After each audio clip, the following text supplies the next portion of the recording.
Good morning, everyone. This is Guardian Enzo speaking to you as always from lovely Kobe, Japan, the Portland of Japan, as I call it. And with me, as always, is my co-host from the great state of Minnesota, Setsuken. How you doing this morning, Setsuken? I'm doing good. Moscow. And it's evening there, isn't it? Yes, it's evening. It's actually night where we've gotten the snow already and it's going to get colder and colder, so strap in, I guess. Well, there you go. We almost never get snow in the major Japanese cities outside of like Sapporo and Sendai and Hakodate and stuff. So I really miss it.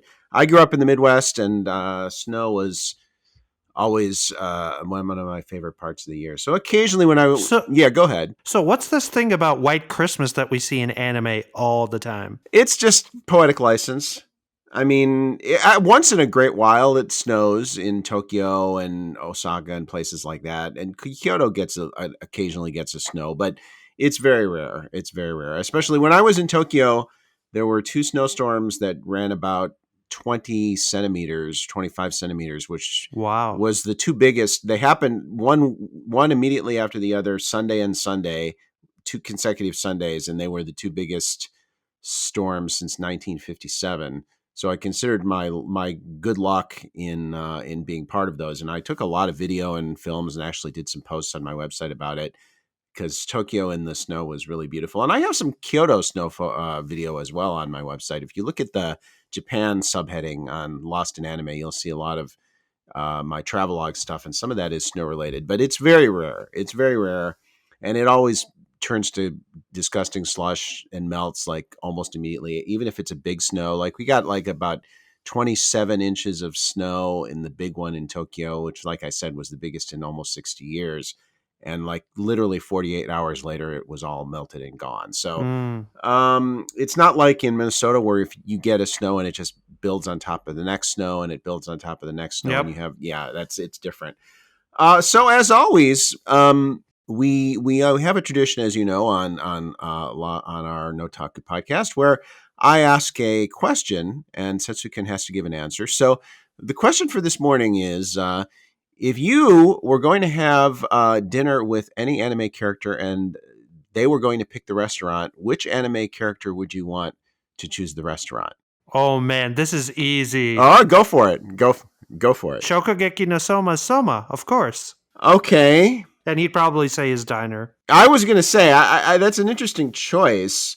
Except I suspect I expect he would probably choose that some divey little diner like his father runs. But hey, sometimes those places have the best food, so that's not necessarily Yes. a bad thing. I love holes in the wall. Yeah, exactly. I think I'm going to say, just to be contrarian, I'll say the what's his name, the hero from Cooking Master Boy, him, because I love Chinese food, and Hmm. he always comes up with some good recipes using like Szechuan peppercorns and stuff like that. So that would be good, and I love the spicy food, and they do the spicy food there a lot. So there you go. So it's getting towards the end of October. It may be almost winter in Minnesota, but it's basically fall just starting to settle in Japan. Lots of big events coming up around the world, especially in the United States. But of course, we're here to talk about anime, and in particular, we have one element of our podcast which we want to focus on at the beginning this week because we're coming up on quite a milestone, the end of our first core. Our 13th episode will be, and hopefully we won't blow the ending as so many anime. We won't give you a Gynax ending, but we do have a listener survey which we've put out there, which my co-host has put together, and I think I'm going to leave it to Setsuken to kind of give you the details on what he wants you, the listeners, to take away from that. So Setsuken, the floor is yours. Okay, awesome. So basically, we set up this survey and we released it, I think, a day or two ago on Twitter. So some people have already filled it out, which was awesome. But obviously, the majority of you, our audience, is listening to the podcast right now. So we'll leave the listener survey in the description. And the intent behind this is really to, after episode 13, because we're not going to end the podcast after episode 13, but it's going to be kind of our first run through of the podcast in its current form, and we want to kind of change some things. One of the things that Guardian Enzo and I have been talking about is length and how we want to do stuff. And I know we definitely want to do more video content as well on the channel again. So one of the things that we're curious about is this podcast is fairly long.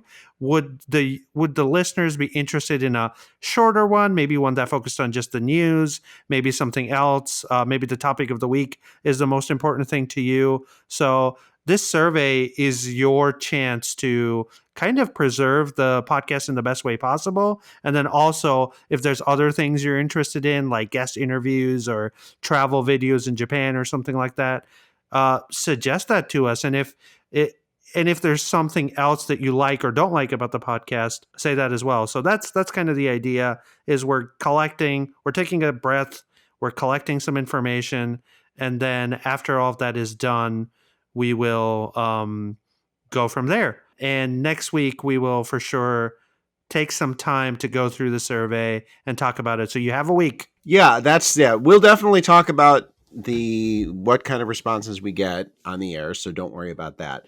And the only thing I want to say, really, on to kind of follow up on what you said is just so our listeners understand that the reason that we're doing this is because we're ambitious. We want this thing to be successful. We're doing it because it's fun, but we also want it to be something that's organic and growing, and because we feel like there's an audience out there in anime that wants to have this kind of conversation with us. And so, this is our way of sort of giving you a chance to dictate.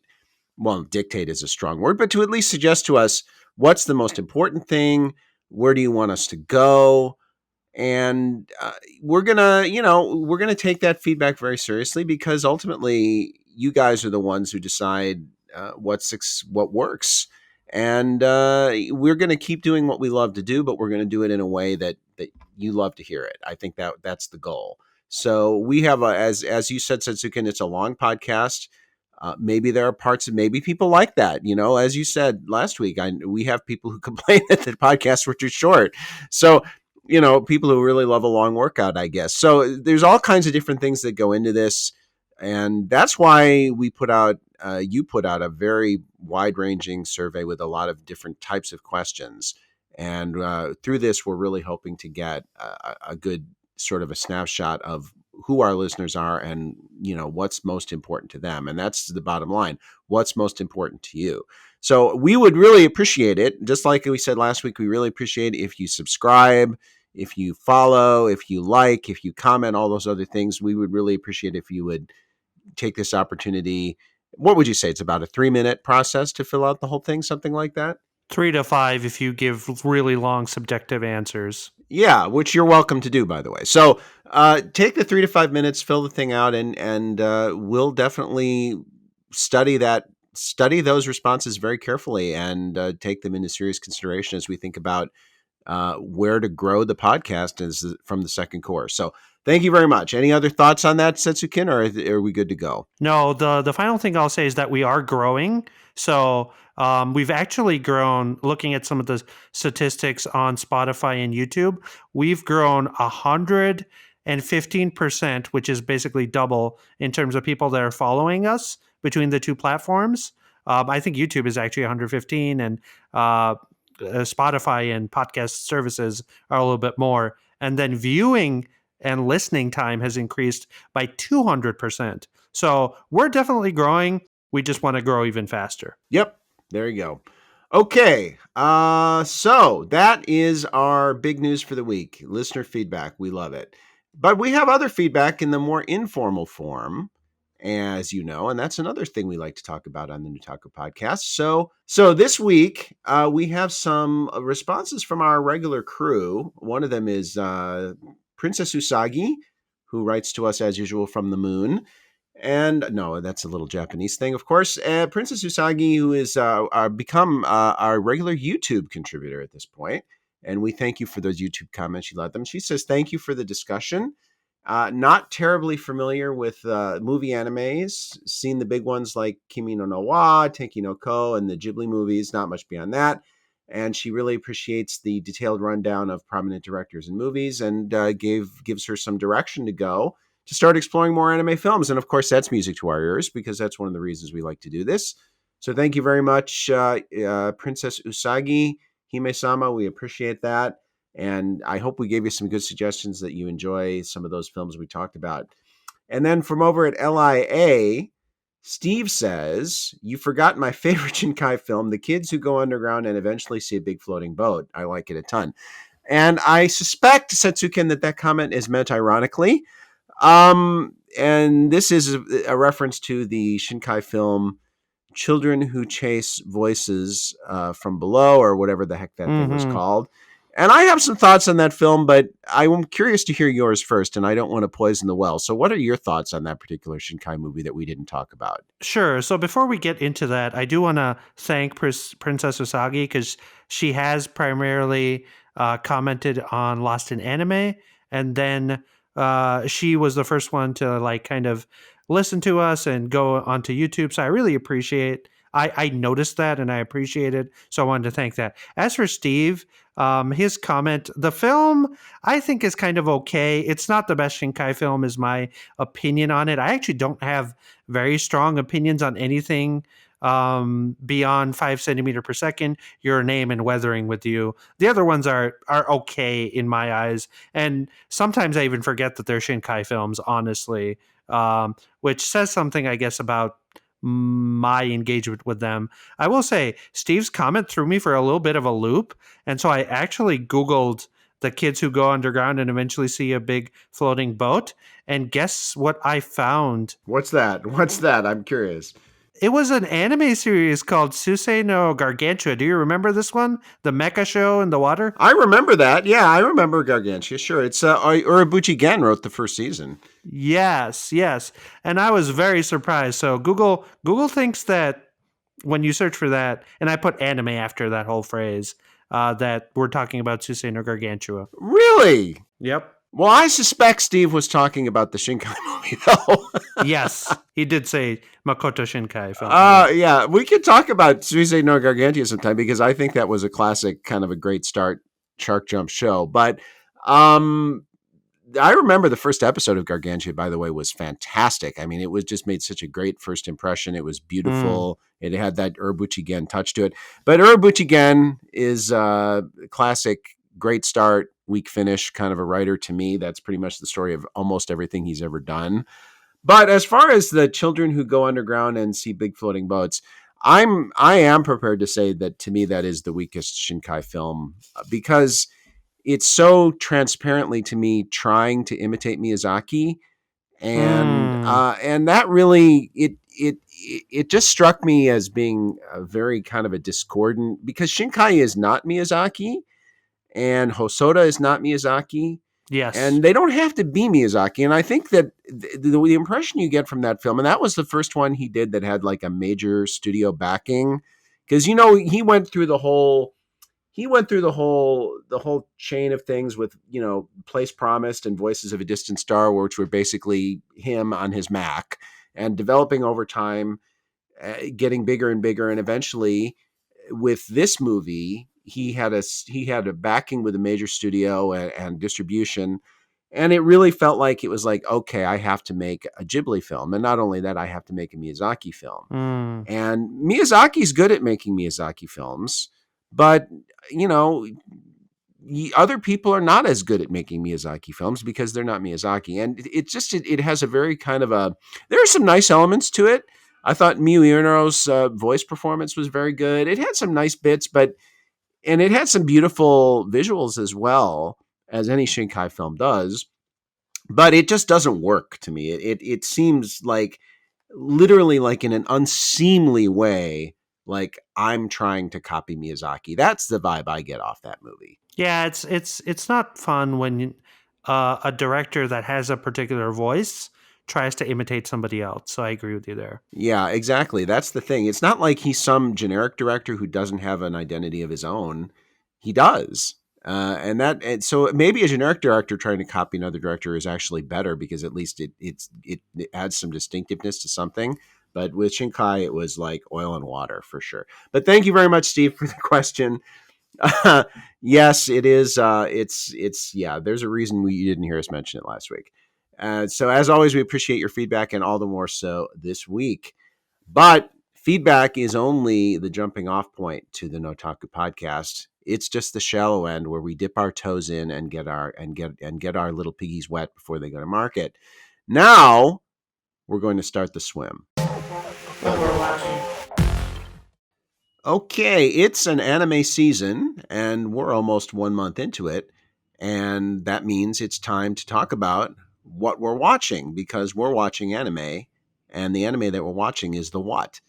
And we're watching a few things, but just to qualify, we may have a few mild spoilers in the upcoming section. So use the timestamps below if you don't want to be slightly spoiled about possibly a couple of shows that like Haiku or Yukoku no Moriarty. You can jump ahead to the end of the section. We may talk a little bit about what happens in those episodes. So, Setsuken, what are you watching? A lot of stuff, but today, going with what we decided last week, the series I'll talk about this week is Haiku.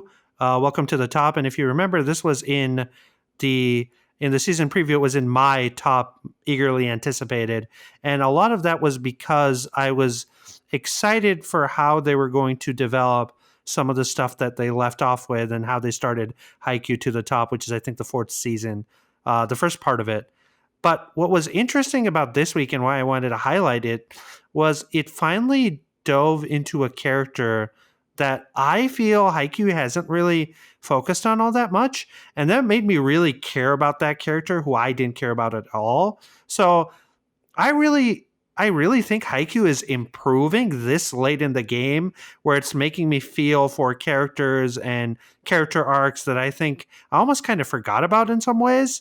And then, there's that real sense of excitement in the match. And I think sports anime have this really unique thing. So similar to battle anime or shonen anime or manga, where they really kind of get you excited and rooting for the character and to see them win. And that whole process, it was just nice seeing that again after so long. And I assume you're talking about Tanaka. Baldy.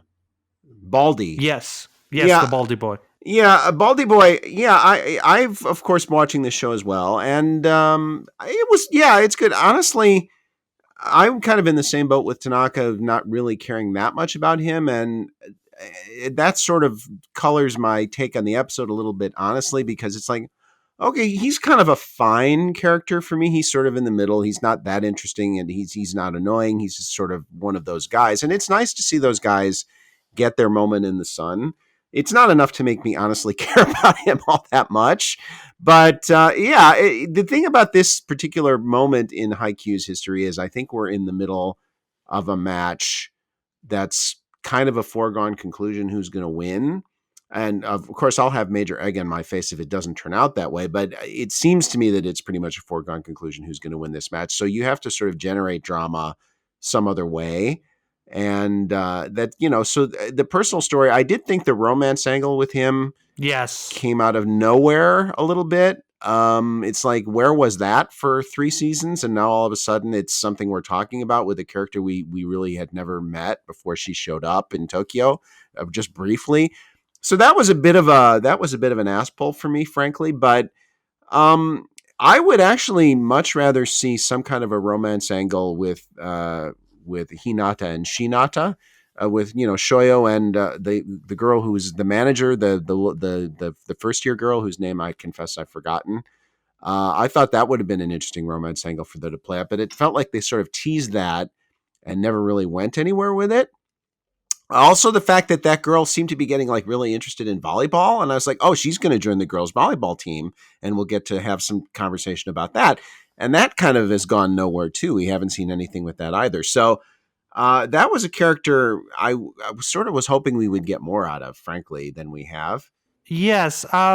It is interesting how in sports, and maybe this is a Japanese culture thing, but in a lot of sports anime and manga, there's this real focus on the female cast characters being managers and kind of like that being the thing that they're supposed to do. And I know Haikyuu and season 4, part 1, did this whole thing about one of the managers of the show, the other one, not the blonde haired one, but the black haired one, and how she, had her reasons for why she was a manager and that whole transition thing. But I have noticed this as a pattern with sports, anime, and manga in general, where there is this almost this like, I don't want to say it's sexist, but almost this like, this is the gender role for females, is to be kind of in that supporting, nurturing role for the team.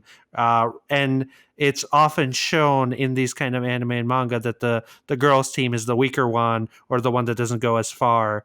And maybe I'm projecting a little bit, but I hear in Osora, which ended 50 episodes, which ended fairly recently, had a similar kind of vibe going for it. And it really did feel like Haiku light basketball. But I don't Mm. know. What were your thoughts on all that? Well, that show is actually the manga is older than Haikyuu. Interestingly, Interesting.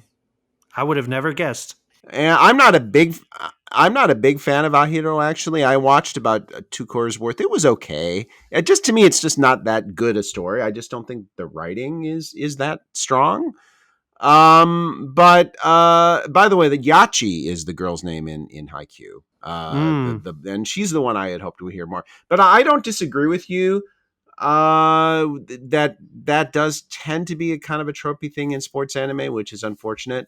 But in the problem is we either get sports anime that are pretty much treat girls that way, or sports anime that are basically just girls doing sports things anime. But we rarely get sports anime that sort of bridge over and have both male and female athletes projected in a really interesting and layered and nuanced way, which is something I would love to see more of, for the record. But it's nevertheless Haikyuu, good show. Uh, I was hoping to get I still have Major for a few more episodes, and so Major and Haikyuu on Saturday. That's my sports anime fix. Was hoping to get a little B12 shot from Taiso Samurai, but I have to say that show's been kind of a debacle for me. So that one is pretty much a lost cause. Yeah, I Uh, agree. yeah, the show I want to talk about, even though we've talked about it before, it's a reflection of the fact that, well, there's some good shows this season. There's not a lot that's like really, really wowing me. Is Yukoku no Moriarty, which, other than Golden Kamui, which again we've talked about some, but that's a sequel. Not too many surprises that that's great, but Yukoku no Moriarty is to me easily the most interesting show of the season so far among the new stuff.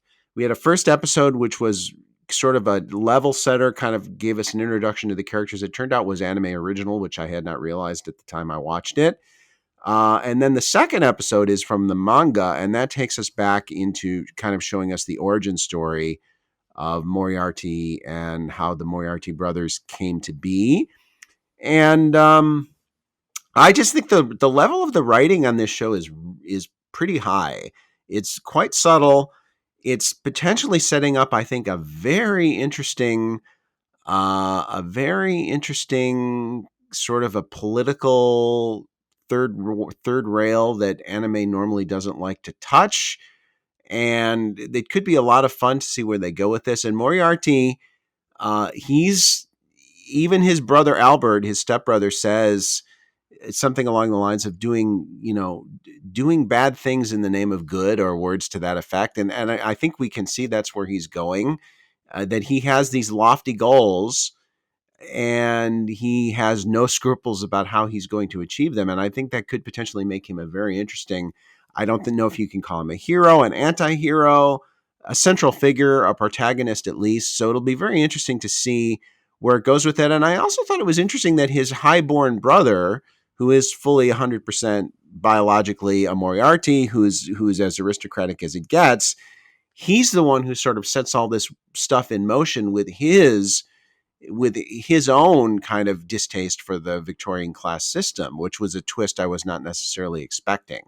So I thought the first episode and the second episode both really served their function very admirably and set up the story in a very interesting way. Yeah, I agree. With Moriarty, the thing that is really impressing me is how much they're really going into the details. Moriarty is being developed, or the person who is going to assume the title role is being developed in a really interesting and nuanced way. It's also very Japanese in how they're building up that story and going into his history. And like you said, the second episode flashes back to his childhood and is building up his origin story in some ways. And there's almost like, I'm wondering if it's Albert that's the Patriot and not Moriarty, the character. So that'll be interesting. Yes, that's an interesting question. Yeah, that could be, couldn't it? When you think about the title, that's possible. Right, right. So yeah, I'm quite excited for this series. Also, we got the opening this week, which hinted at a bunch of other characters from this mythology. Including the Baker Street Irregulars, I might point out. Correct, correct. That got me excited, and it seems like I almost hope they diverge off of the original story and what happens and go their own route. And the manga's ongoing, correct? So Yes, as far as I know, it's ongoing. Yeah. yeah, correct us if we're wrong. We always love that. So, but yeah, I'd be interested to see if they take a different direction and diverge and do their own thing. Because I don't think Sherlock Holmes, we've read it to death. And I think if you don't follow it to a T, we can still have a very enjoyable thing. And we might talk about that later today, I have a feeling. So a little bit of a tease there. Yeah, the manga is ongoing. It's 12 volumes, and I don't think it's going to stick too closely to the home story. I don't get the impression that that's a big danger. I think this is very much Moriarty's story, and but what interests me about Holmes is what role will Holmes eventually end up having? Is he going to be a defender of the traditional class system, and as such uh, an antagonist for Moriarty? Is he going to? That's the part that really interests me about Holmes' involvement is where does he fit on the political side of this? And also, I'm interested because the first episode was basically William's episode, and then the second episode was Albert's episode. And I think we can assume that the other biological brother, I think we can kind of assume what's going to happen to him based on the end of the second episode. I feel pretty confident about that. What about Lewis, though? Is he going to be the focus of the next episode? Is he going to be someone who's developed as a major player too? The sickly brother. I wonder about him because we've had one brother, one episode, one brother, one episode, the next brother. I'm wondering if the next episode will be Lewis's episode. That would be an interesting way to go too. But I don't know. This is a fun one for me. I have not read any of the manga, so I completely cold turkey, which is in many ways I think we could say the most enjoyable way. I mean, I love it when anime come from properties that I love, but there's always that little sense of anxiety about, oh God, will they screw it up? Whereas this way, I can just go in completely cold and have absolutely no idea what's coming. Yep, yep, yep. All right. Any other of the new shows that you want to give a quick lightning round mention to that you've been following, or are you good to go? I'm good to go. I will say next week we should talk about Major because I don't think we've given that a shout out yet. Yeah, I agreed. Major is awesome, and it's actually gonna. I think it's still got about 3 or 4 episodes left, something like that. But and hopefully more. Next year we'll see. And that's what we're watching this week. But it's not all that we're talking about because as the world turns, so does anime, and there's always more to talk about. The anime. So, dear listeners, one of the things that some health experts recommend, like Dr. Weil, is taking a news blackout when things get really stressful in the world. But I hope you don't apply that to anime news because, as you know, that's the meat and potatoes of what we do here on the Notaku chats, and we have, as always, lots of anime news to talk about. And in particular, we like to start with the Oricon rankings. So let's do that. And of course, we'll talk about the comic work, first of all, which is, to me, I think is the most interesting category because it tells us what franchises are really successful. And I think we can probably guess what's number one in the comic franchise list. You want to take a shot at it, Setsuken? What do you think is number one in the comic franchise total sale list? The Demon, the Slayer, the Demon Slayer. Yes, stunningly, it's Kimetsu no Yaiba. But number 2, Jujutsu Kaisen for the second week in a row, which again I think suggests to us that that series is getting a huge boost from the boost from the anime. Promise Neverland comes in at number 3, Chihayafuru number 4, which is a big jump. They must have had a new volume release this week, which we may find out soon enough. And Cardcaptor Sakura Clear Card comes in Really? at number 5. Yeah. I think that the ninth volume of that came out this week as well. The other ones are kind of our familiar faces: Haiku Kingdom, Attack on Titan, Goblin Slayer Gaiden comes in at number 9. Hmm. Interestingly, I'm not a big Goblin Slayer fan, Same. but there you go. There you go. As far as our individual volume sales for this week, number 1, of course, is this 22nd volume of Kimetsu no Yaiba, Kinetsu no Blah Blah. Chihayafuru did come in at number 2, almost 100,000 in sales on that one. And indeed, we have a new Cardcaptor Sakura number 3. Queensblade. No, there's a Freudian slip. Kimetsu no Yaiba 8th volume comes in at 4. Goblin Slayer 10 at 5. That was originally a light novel, right? And they made a manga out of it after it was a light novel. I don't know. I just remember the anime was really, really crass. And 5 through 10 are all Kimetsu no Yaiba volumes. So this week, only 7 of the top 10 are Kimetsu no Yaiba. There have been weeks when it was the entire top 10 was Kimetsu no Yaiba.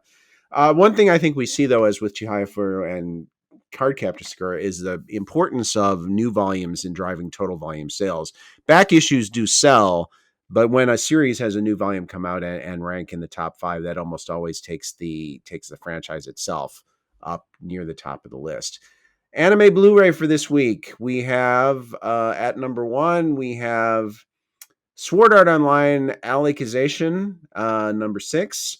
Charlotte, What? which really surprises me, Blu-ray box. Charlotte Blu-ray box came in at number 2. I had no idea that series was so popular.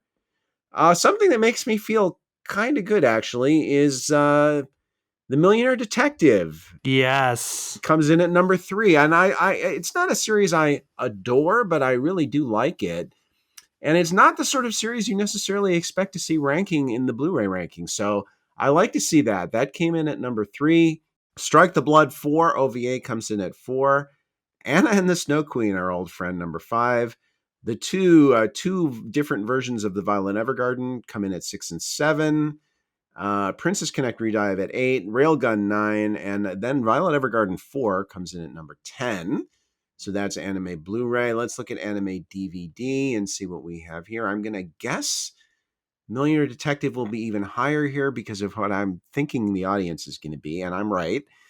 Sword Art Online comes in at number 1, and this time Millionaire Detective comes in at number 2. Let's just say this bodes well for the potential of a second season of The Millionaire Detective, which this is a sort of series that probably depends fairly heavily on disc sales for commercial viability, which is not always the case with anime, but that one in particular probably does.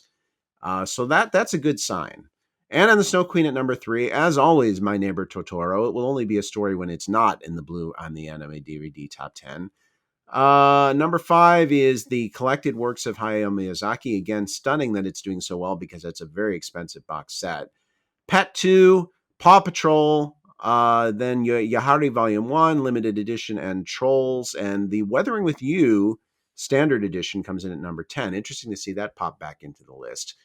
And the other thing that we wanted to talk about, which because it had an interesting thing, and I wanted to take a look at the YouTube chart again and see how our old friend Gotcha is doing. And it only had 3,331,000 views this week, so it popped down to number 8 on the YouTube chart. So there you go. So a very interesting week on the Oricon list, and a very interesting week. Any thoughts on the Oricon rankings before I jump into the news? Yes, a couple of things. So, first of all, Cardcaptor Sakura Clear Card.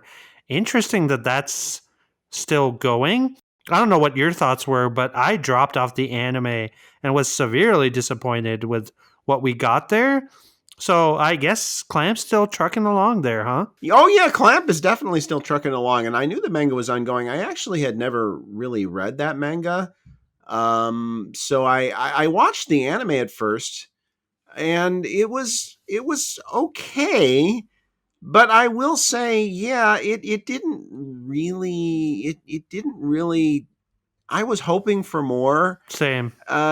Just because you had a very good director, the original director over at Madhouse, but it just felt like they were acting like the same as they did when they were in grade school. They just stuck them in middle school uniforms. That's it. It didn't feel like anything had evolved and anything had changed, Yep. and that kind of disappointed me. But again, the reason it ranked is because it has a new volume out, and the volume 9 did so. Volume 9 sold 77,000, which was enough to get it number 3, which is, that's a good, strong first week. So there's definitely still an audience for that. Yep. Yep. I mean, just to be clear, volume 22 of Kimetsu sold 282,000 copies, and that's probably been on this chart for at least 6 or 7 weeks.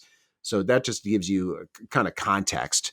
But still, 77,000. I mean, that's a good first week. So Sakura still rocking. Yeah. Yeah. The other thing I wanted to say is Jujutsu no Kaisen is, I think, the evidence of the power of anime as an advertising medium. And I suspect that some of the jump that we saw with Kimetsu no Yaiba was due to the anime as well. Yeah. And I think this bodes well for the anime medium and for full adaptations, right? Because if more anime keep getting boosts like this, there will be giving their manga counterparts the boosts that we're seeing here, then that will result in more series for us, which is exciting for me. And then the final thing, really quick, is Fugo Keiji. I'm excited. I hope we get a second season. I enjoyed that quite a bit. So yeah, I can't say how pleasantly surprised I am to see that ranking so well on the disc charts. That was a series I frankly would have expected to tank commercially.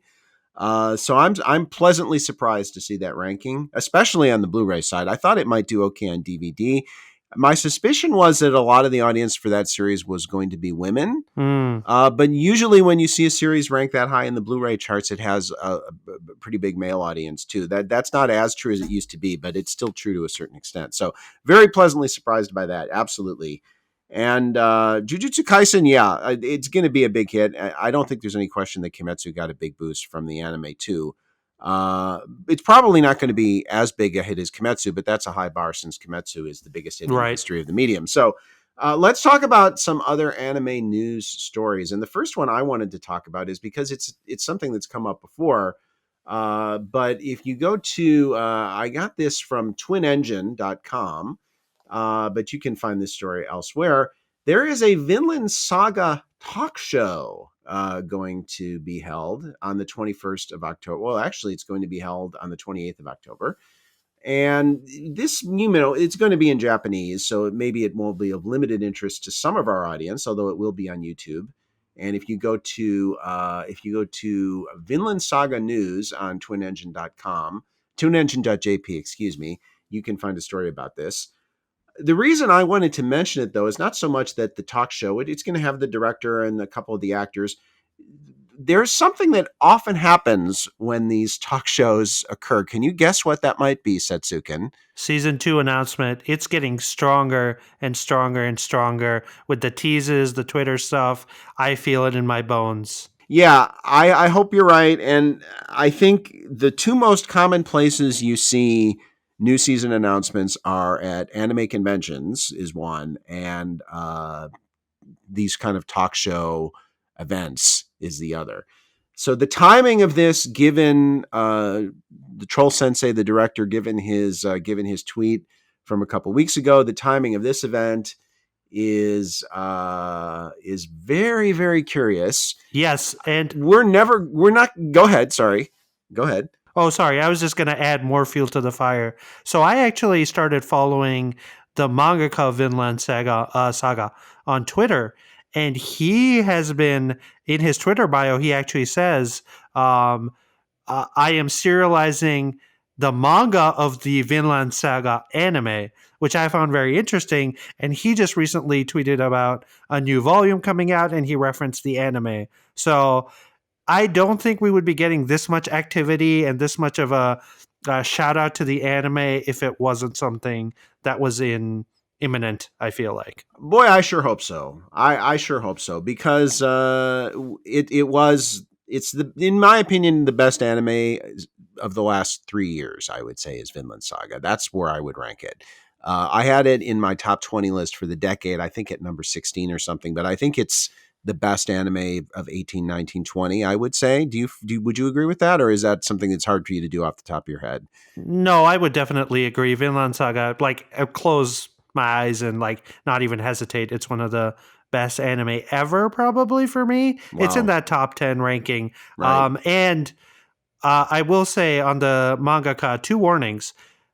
Don't look at the pictures that he posts of the manga volumes because spoilers. Yeah. But I also appreciate that he did not actually, the way he cropped out the image, you can't actually see the manga volume, just his hand.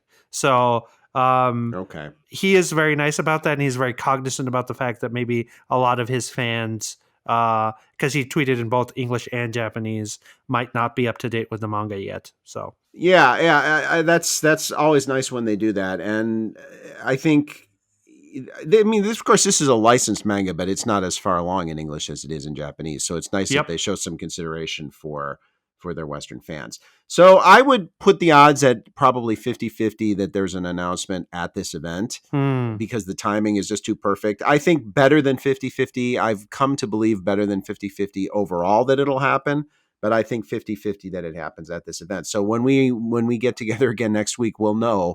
So because it's going to happen on Wednesday. So hopefully, no, actually Tuesday. So hopefully it's good news. Hopefully it's good news.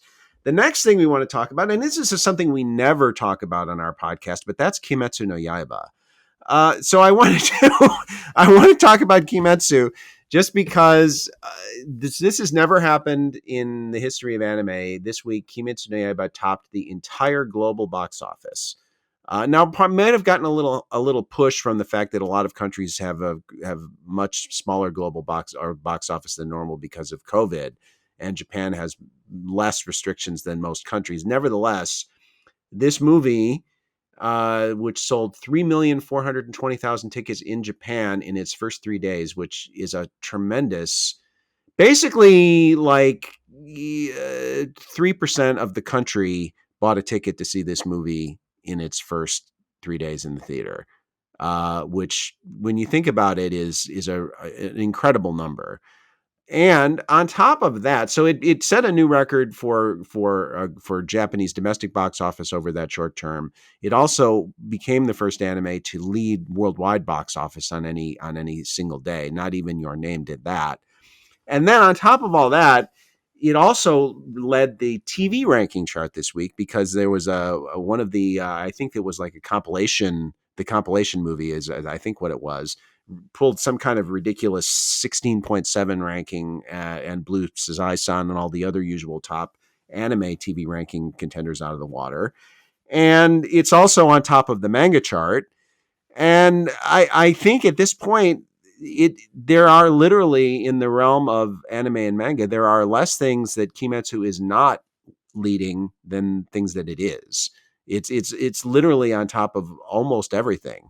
And as soon as whatever come new box set or DVD or Blu-ray, the minute it releases one of those, it'll be on top of that chart too. So we hate to harp on this, but what this franchise is doing is absolutely just astounding.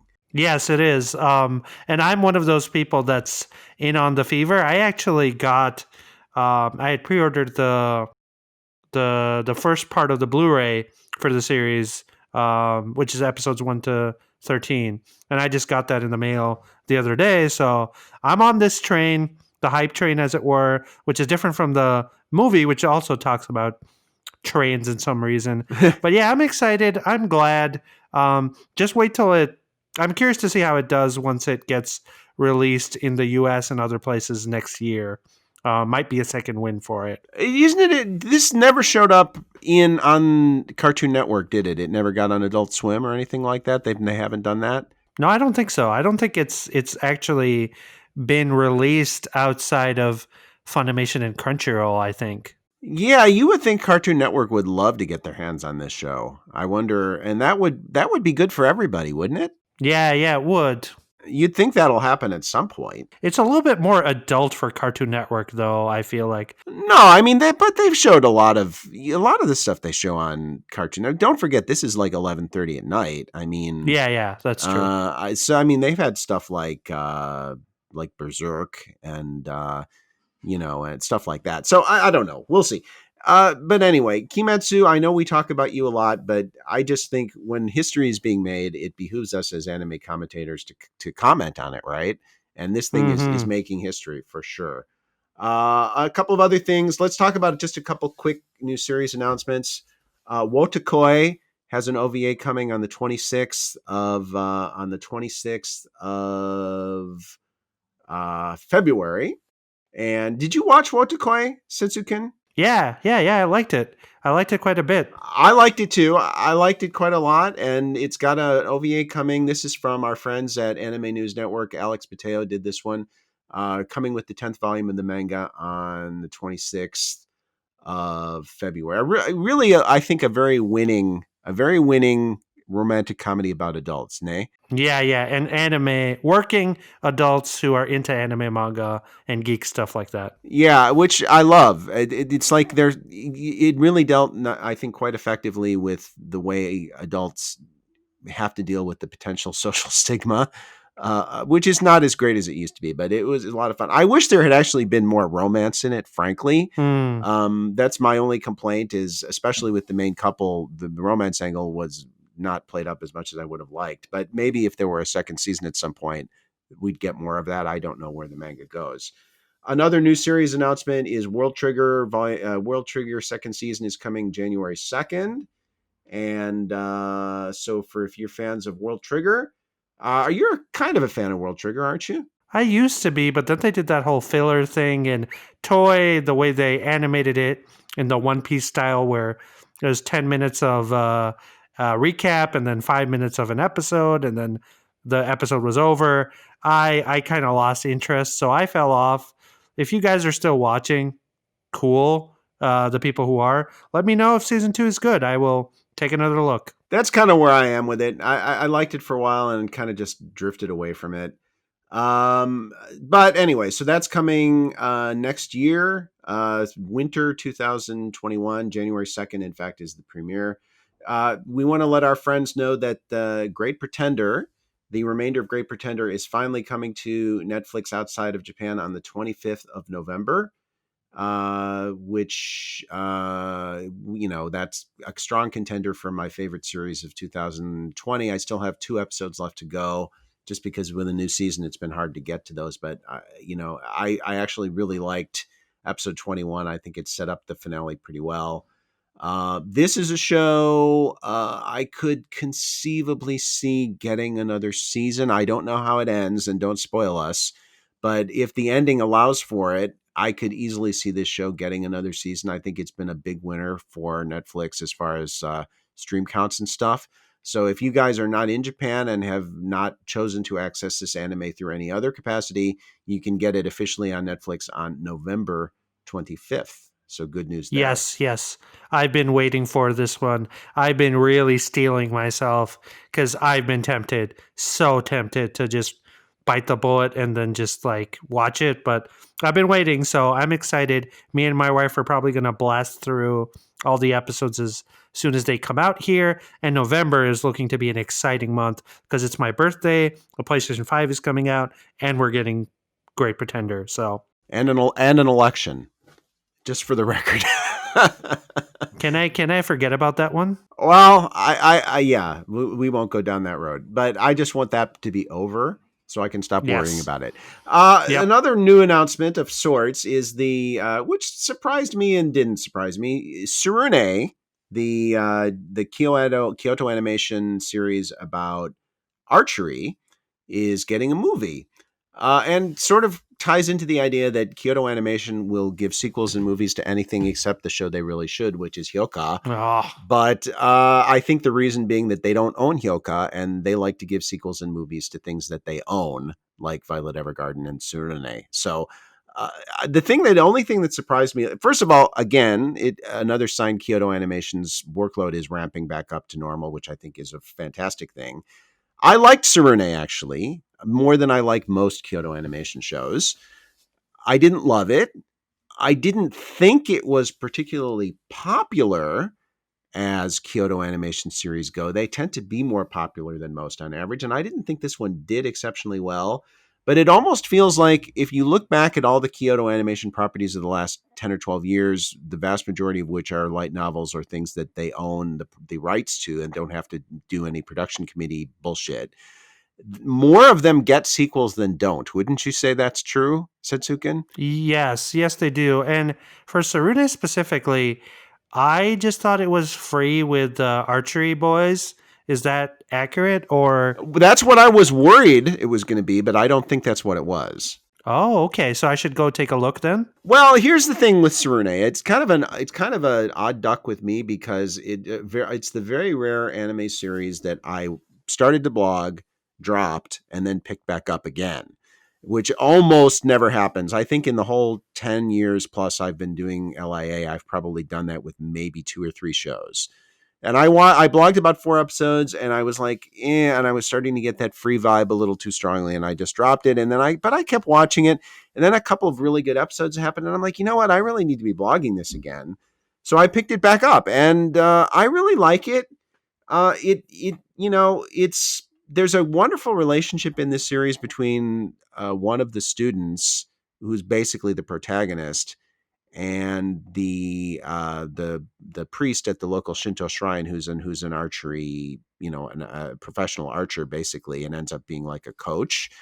And I one of the things that I love about Tsurune, there it has its flaws, and like most Kyoto Animation shows, it gets pretty pandery a lot of the time. Yep. I know what you mean. But it does have a wonderful mentor relationship between a teenage male and an adult, with no nothing else suggestive about it. It's just like a kid who's had some struggles in his life, and an adult who is in a position to offer him some guidance and some support. And that relationship for me made the series a good series. It just because that type of relationship, A, is so rare in anime, and B, that relationship was really, really well portrayed here. A lot of the rest of it, I'm indifferent, but it's definitely far more substantial and interesting to me than Free, which to me is I'm not I'm not a fan of Free. I don't think you are either. That's fine if you are, but I've got a funny story about Free. hit it. So, me and my friend, for my college roommate, who I got to know through anime, actually. So I actually told him that I was going to watch the series, and I think we watched the first episode or two, and then I said, "Oh yeah, I'm totally going to finish the series," half jokingly, and he said, "Okay, then I'll finish it too." And so he went through and he finished, I think, the first season, and I did not. So that was Yeah. pretty funny to me. And then he was kind of pissed off and was like, "Well, I forced myself to watch through all that because you said we were going to finish it." And I was like, Yeah. sorry. Yeah. So yeah, That was Free wasn't that good to me because we know what Free is, and I do think the female demographic needs. And people who just like to look at the male form can enjoy that stuff, but that's not what I watch anime for. Yeah, and the only thing I like about Free is how pissed off people were, because when Free came out originally, the first Free, it was the first KyoAni show that was really about guys in the eye candy role rather than girls. And a lot of the very, very entitled Kyoto Animation male fans were apoplectic about this. And I loved that part of it because it's like those people they were acting so proprietorial, like they owned the studio, like they should only cater to them. I'm like, well, F that. Let them cater to whoever they want. So that aspect of Free I liked. Unfortunately, the show itself, it didn't do much for me. But Yep. speaking of Free, there was an interesting story this week about Viz Media removing free anime videos from their website. Apparently, I was not even really aware of this, but Viz used to offer free Hulu streams on a lot of their shows, like Hunter x Hunter, for example, Sailor Moon, mostly older titles. And they took these down this week and directed people now to Crunchyroll and Funimation and Netflix to pay for them. So, what do you make of this story, Setsuken? It's kind of interesting in its own way. I feel like Hulu might be cooling off the anime presence there, and I think One Punch Man actually, when it first originally aired, was Hulu exclusive week by week. So I got a Hulu subscription then, and then I canceled it promptly after. But I think Hulu just as a service probably doesn't make a lot of sense, especially because they have the HBO Max thing going on, or Warner Brothers does. So I have a feeling that Hulu is on its way out, or will. Oh wait, no, that doesn't make sense because Hulu is, I think, related to Disney. Mm. I might be confusing them, but there's so many streaming services right now and more popping up. I just don't think Hulu, with its business model of you get to pay and you also get ads and all that other stuff, is going to survive for much longer. Well, we'll see. Speaking of streaming, let's talk about another interesting story, which is Netflix, which I think we can both agree is ramping up its anime presence for sure. They have announced another series of partnerships with anime studios, this time NAS, which did ID Invaded, Science Saru, which is, of course, Yuasa's studio, although he's leaving Science Saru, Mappa, which is the horror studio that will do anything you throw at them as long as you write the checks, but does some good work nonetheless, and Studio Mir, which a lot of anime fans may not know. They're a Korean studio, but they're well known for working with the Avatar series, Avatar: The Last Airbender, Avatar: The Legend of Korra, and they also did Voltron: Legendary Defender.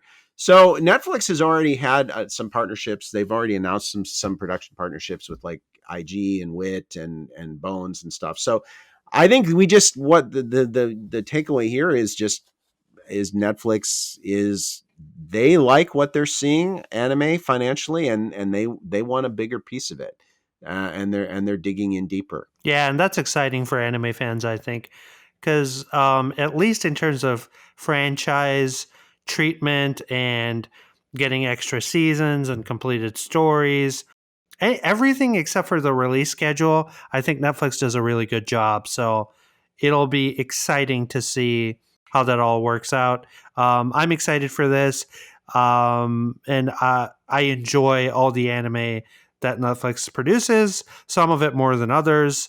But if we get another great pretender, I'll be super excited. And I hope Amazon jumps on this as well, because Amazon for a while was also funding some really great stuff. And I don't know if people have been watching stuff like The Boys, which is an Amazon original series, which I just finished with my wife recently. In the live action space, Western wise, Amazon is doing some really good things. So both of these companies, them being more involved with anime would be nice. Yeah, I think Amazon is doing some good stuff on the live action front, and it does seem like they've cooled on the anime side for whatever reason. Maybe they feel like Netflix has sort of outflanked them. I would like to see them involved more, but what I really do want to see is maybe they feel this is out of their control, or maybe they just don't care. But I really do want to see more of this Netflix money make its way to the actual studios and then to the actual people who make the anime, the animators. And so far, that's not happening.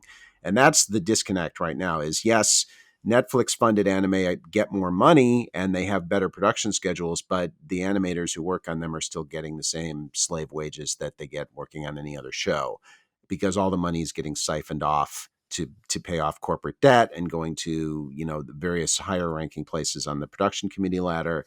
And that has to change.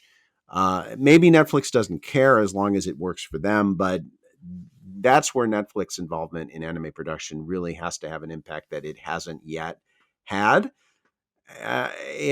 But and like you said, if we get another great pretender, that's great. I don't like everything Netflix has funded by any stretch of the imagination, but at least it's different than the typical anime production schedule for most stuff that we see to the traditional production committee model. Netflix is doing some different stuff. What they're trying to do, not always successfully, but the sort of stuff they're trying to produce is thematically and genre-wise, it's different from most anime, which I think is good because more diversity is what the medium needs desperately right now. So, yes, more Netflix is good, and this is a related story I want to talk about.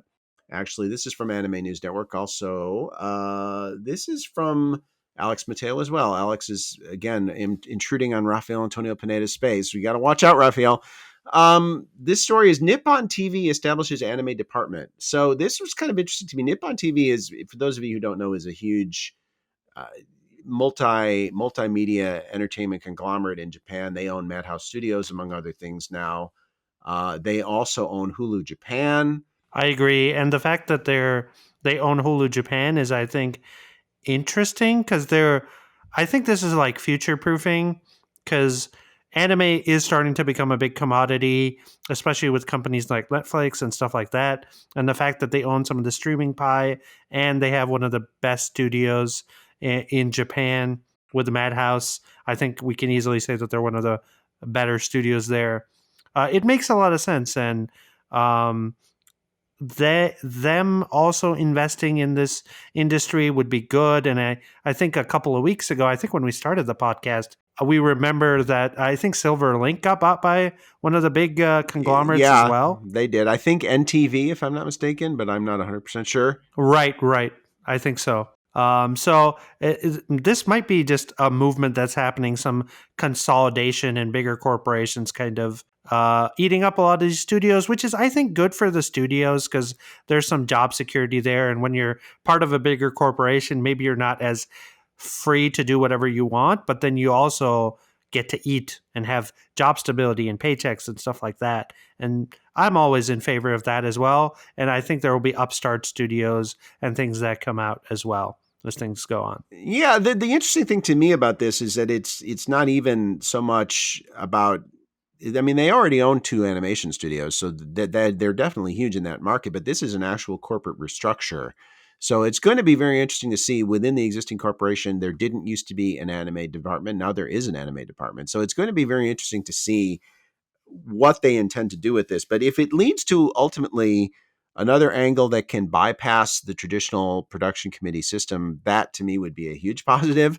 And I think that could be a potential side effect of this. That's what I would like to see. So there you go. There's that. Last news story I want to talk about this week is Lupin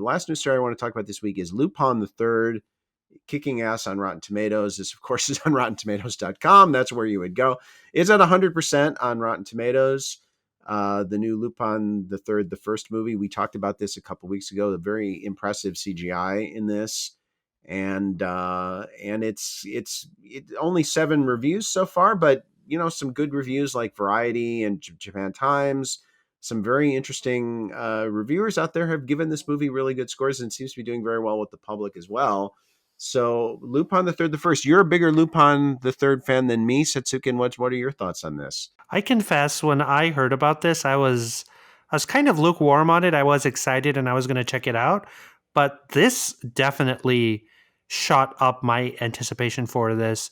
And I really wish it wasn't one of those movies that was being released in theaters first and then digital. But whenever the digital thing comes out, I think it's soon. We talked about it last week. I'll definitely watch it and I'll report back. But this is exciting. I want more anime to dominate in the CGI space as well. And I think with the proper budget and the proper property like Lupin the Third, it can do really well. So this is exciting. Yeah, I'm not a huge CGI fan, but it is getting better. There's no question about it. We're seeing some real progress being made with stuff like Beastars and Hoseki, and now in the cinematic space. So there will always be Ghost in the Shell stuff to remind us of how awful CGI can be when it's not properly used. But this is an inevitable evolution in the future. It's happening. So the better anime gets at it, the better it is for anime, right? So there you go. Lupin the Third. And that is our news segment for this week. I hope you enjoyed it. But we have a little bit more to go. It's a very special time of year, the time of year when Christmas music starts up. No, that's not what we want to talk about, though. There's another holiday coming up before. Well, there's a couple if you live in America, but there's one very important holiday, both America and Japan, coming up before Christmas. And maybe it would be nice for us to give a nod to that. Topic of the week. Yes, I was going to do a maniacal laugh, but I'm not good at maniacal laughter, so I'll let somebody edit that in later. It's Halloween time. It's almost Halloween, and Halloween is one of those holidays that is very popular both in Japan and the United States. This year, of course, I think Halloween is going to be a bit different than it normally is. Probably, I can't imagine there's going to be a lot of trick or treating going on. I certainly wouldn't want to let my kids go trick or treating this year. And Halloween parties in like Sunset Boulevard and in Shibuya, I would have to think those would be toned down. Again, I'm not going to any Halloween parties this year. I don't know who is, but it's still Halloween, and it's a great time of year to talk about a very special segment of anime that we don't talk about much, which is horror anime, scary anime. And I love horror anime. How do you feel, Setsuken? Yeah, I enjoy it a lot more than horror movies, I would say. Yeah, I think because anime horror, it tends to be a little more stylish. I mean, and less graphic. Although, I mean, there's Japanese horror is certainly a very very popular genre, as you know. I'm not a huge fan of it, to be honest with you, because it's frankly a little too scary for me. Hmm. Um, stuff like there's some really really freaky stuff, but even the Satoko stuff and stuff like that, I'm not like a huge fan of that. It's very unnerving. But I do love some horror anime, and I thought what would be a good way to do this as we get ready to celebrate. If we can't go trick or treating, let's hope for some anime horror in our goodie bags here. So let's talk each about a couple of different, not even necessarily horror anime, but just anime that were scary or unnerving or in just generally fit the motif. Let's each talk about a couple that we really like, and then we can respond to those. So I'll let you go first if you're ready, and hit me with your first thematically seasonal scary anime. What would you like to talk about? Yeah, the first one I'll say is Ghost Hunt, and this is the one that I mention to people the most because I feel like it's the most underrated. And this series actually came out in, I believe it was the early no, it was originally, yeah, I think it was the early 2000s, but I might be wrong there. I know the original light novels came out in 1994. So this series was a light novel adaptation before light novels became what they are today. So it's a very fun 25 episode series. It's about this duo of exorcists, investigators, psychic investigators, and they're basically going around and exorcising ghosts. And it's a little scary at times, but it's more of a fun series that you can enjoy and watch. And I used to be really into horror and scary stuff, and some of the series I mentioned will fit that bill. But this is a nice palette, easy palette one for people to just kind of kick back and enjoy. And if you didn't see this in 2006 it was that it came out. Then I think you'll have a good time. Did you ever watch Ghost Hunt? It's funny. As soon as I had a suspicion that we were talking about this topic, I was trying to think to myself, because I know Ghost Hunt is like one of the most popular, and you say underrated. It is underrated, but I think a lot of people still know about it. I was trying to think, have I seen this? And I kept going back and forth in my mind. Have I seen Ghost Hunt? Have I not? And it's like I remember the series, but I don't. So I have a suspicion that I watched 8 or 10 episodes of it at some point and kind of mostly forgot about it. But it does look pretty good, actually. And I think I will. I would probably like to go back and see it at some point. I probably have to sit down and really watch it. But yeah, Ghost Hunt. I don't know it well, but I feel like I've seen it. I wish I could give you a more direct answer than that. Yeah, and the only reason I say it's underrated is because it never got a full adaptation, Mm. didn't complete the story, but it ended at a good point at the end of season one. I just wanted to see more because you really get attached to these characters by the end. All right, so as long as we're going with Ghost H, and I'll jump to the head of my list. I'll go with my own Ghost H pick, which is Ghost Hound, which is a production IG series from the greatest anime year of all time, 2007. That was written by Shiro, the same writer who came up with the Ghost in the Shell franchise. And I really love Ghost Town. It's again, talk about underrated. I think this is a series that's seriously underrated. It deals with it's psychological horror. I think it's fair to say there is a supernatural element here, but there's also a science element, and it's science fictiony, but it's horror-y, and it has a Japanese Shinto theme to it. And I just the word I want to apply to Ghost Hound is creepy. This series is so Mm, creepy. It does an incredible job because partially because of the sound direction, the sound design is incredible. It's a series that I heartily recommend you listen to with earphones because it really the sound is so important to this, and it's such a immersive sound that the soundtrack and just the sound effects. And if you listen to this with headphones, it really freaks you out. I love Ghost Town. I think it's very underrated. It's very artistic. But it still has good characters, and it has a nice human story side of it too. I really recommend this series a lot. Have you seen it? yes, I have. I've seen it, and I actually didn't finish it for some reason. I don't know why. I think I was just not in the mood for something very creepy at the time. And like you said, it does the psychological horror aspect really well. And I think one of the most unnerving things for me was the girl, Mm. the main girl in the cast. Well, her name is, I think, Miyako, if I remember Yeah, I correctly. think that's right. Yeah, I think that's right. Yeah. Yeah, the way she kind of behaves, if I remember correctly, was really, she's kind of really weird and creepy and stuff like that. She is weird. She is. There's some question about she's involved with the Shinto side of it, Right. and there's some question of reincarnation gets tied into this, and she is a creepy character. I like her though. I also think the main character here is really a likable kid. Yeah, he is. He's just he's a very moe character. He's like you just want to protect him, kind of a character, which is what moe actually means. But he's likable in that he has a certain sort of a plucky courage that he takes to and this is let's just be clear, this is a kid who life has not been kind to. I think that would be a fair statement. Yes. So but it's a good story. It's a really good story. And just it's production IG from the glory days of production IG. 2007 they did Seirei no Moribito, they did Ghost Town. They had a great year among many studios having great years in 2007. And this is another one of those series that looks and sounds incredible even today, even despite the fact that it's almost 15 years old now. And I've rewatched it a couple times, and I'm sure we'll rewatch it again. It's a great one.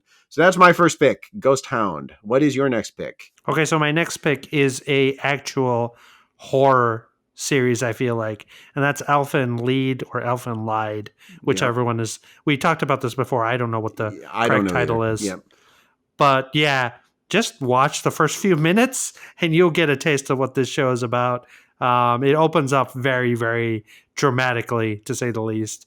The story, I've heard that the anime and the manga diverge quite a bit. I am going to recommend the anime because that's what I've seen, and I think it has an anime original ending, so it resolves things pretty nicely. But I liked it quite a bit. Um, it's got a lot of tragedy in it, which you'll see often with horror. There's obviously it's science fiction horror, so it's not like ghosts or there is monsters and stuff like that, but it's more around that, and I think it unnerves you in a lot of ways. There's the cruelty aspect to it, which I think effective horror like The Ring, I think, is a good example of this in Western media. There's that undercurrent of cruelty that fuels the horror and the rage that you see in the series. And I think Elfen Light is a good 13 episode, or is it 11 episodes? I don't even remember, but it goes by really fast. Yeah, it's a piece of work. Yeah, there's a lot in there. It's a piece of work. It's a piece of work, boy. I'll tell you. That first 5 minutes, you don't forget those, do you? No, you don't. And I mean, it's very. I feel like it's very horror in the same way that Nightmare on Elm Street is, or Yeah. any of that kind of stuff. So Yeah. if you're looking for that kind of stuff, go for it. Yeah, there's a lot of series that in this category, which we're going to talk about, which I mean, I don't really think Ghost Hound is a horror series. It's just a suspensey, creepy series. Elfen Light is horror. There's no, we don't have to fudge with the with demographic or genre barriers here. This is a horror series, flat out. Have you seen Gokoku no Brynhilder? Yes, you have. We've talked about Gokoku, the Yes. same author as Elfen Light, Okamoto Lin. It's definitely. I describe Gokoku as a comedy posing as a horror series. That's kind of how I look at it. And I think that's basically what it is. And it's I personally think kind of underrated. A lot of people really rip on Goku Koku no Brynhilder. I think it's a shitload of fun personally. And campy. Yeah, I think so too. Yeah, I think Brynhilde is like, I think Elfenlied on antidepressants, or at least a little bit of a more controlled mood there. Because Elfenlied, you will not feel great No. watching it, but Brynhilde, there's moments of levity.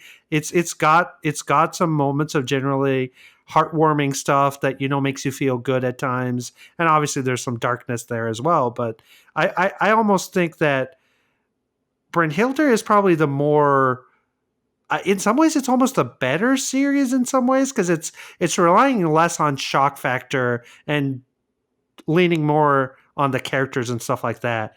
But I wouldn't recommend it as like, if you're in the mood for horror. No. Brynhilde is more of like a general purpose thing that you can watch whenever. Yeah, exactly. It's like I said, it's a comedy that's dressed up in horror series clothing, whereas Elfen Light is legitimately, it's dark, it's horror, it's yeah, it's bloody, it's despairing, it's full on. Okay, my next pick is Shiki, which honestly, when I think about horror anime, there's a lot of things that you could put on this list, but this is the first one that came to mind for me. It's a vampire series, but there's other elements to it, and it's pleasantly creepy, pleasantly dark, very atmospheric. Plot wise, there's some things that sort of drive me crazy, if I'm honest, but I can sort of tolerate that because I think it really delivers a comprehensive anime horror experience in a very, very positive way.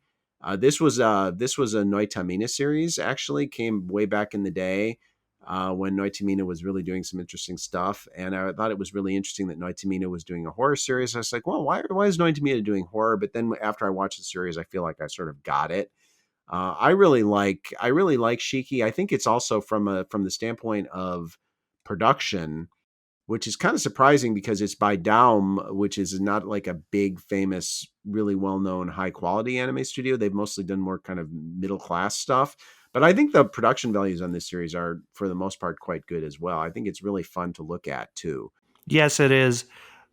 This series, man, if you're talking about dark vibe, the atmosphere in this series and the music, everything from the opening through to the sound design, it just screams like dark and depressing in a way that I think really fits with the classic moniker of what vampires are supposed to be. Not any of this like Twilight sappy No, stuff. these are not twink vampires. These are old No. school. These are old school existential despair vampires. Yeah, and a lot of the stuff that happens to the characters in this series, there's no happy ending for some of them. There's a lot of tragedy in here, and I think that really, really, really elevates this. I think if you hadn't mentioned it, I would have mentioned it. This is probably the best vampire anime story, and it's based off of an original novel, not a light Yes. novel, an original novel. So I think that has to do with some of the more almost at times Shakespearean tone that some of the story goes for. Yeah, I could definitely see that. In fact, it's funny you mentioned Shakespearean because I remember I this was literally like my first year of blogging anime, so I remember a lot of my posts on this show quite well because I was really learning how to do the job. But one of the things that kept striking me when I was covering Shiki was that it was a tragedy, and the definition of a tragedy is you know how it ends. But the point is the pathos. How does it get there? It's not a suspense series in the sense there's suspenseful moments, but it's not a suspenseful series in the sense of what's going to happen, blah blah blah. It's really like this is a tragedy we're watching playing out, and we know it's a tragedy. And the artistic merit in the series is watching the tragedy play out, which I think is very Shakespearean, and I think that was a very good call on your part to say Shakespearean because I think that definitely applies to it for sure. Whereas I think something like Elf and Lied, there's a little more suspense to that. Whereas I think Shiki it is a tragedy. It's horror tragedy is what it is. It's horror tragedy. And these are real vampires, old school vampires, which I love. Yeah, and don't watch this series if you're in the mood for an uplifting or exciting thing. No. This is a slow descent into darkness, and it's a very well done descent into darkness. Yeah, if I was going to pick one, if someone said, like I said, this was the first series that came to mind for me, and if someone said, what's a good anime horror series, and I mean real horror, I would say go watch Shiki. That would be the one I would pick. Okay, what's next for you? So, since you mentioned vampires, I was going to mention Hellsing, so I'll just mention it in passing. I won't comment on it too much. I'm going to go for High School of the Dead. And I think we both watched this series. I don't know if you liked it or not. You can tell me in a little bit. It was okay. I think that's about good for it. It's a very pulpy, crass at times zombie flick, and it's zombie flick with superpowered high school students. It doesn't make a lot of sense, but it's really fun and thrilling. And for people who are a fan of zombie related things, I think if you're looking for something like that with an anime flavor to it, the 11 to 12 episodes are pretty good. Don't watch the fan service OVAs. I don't think they're great, but I was actually surprised this never got a second season, and I think it was more so to do with the fact that the manga just went in on a hiatus and has never resumed. But this isn't for everyone.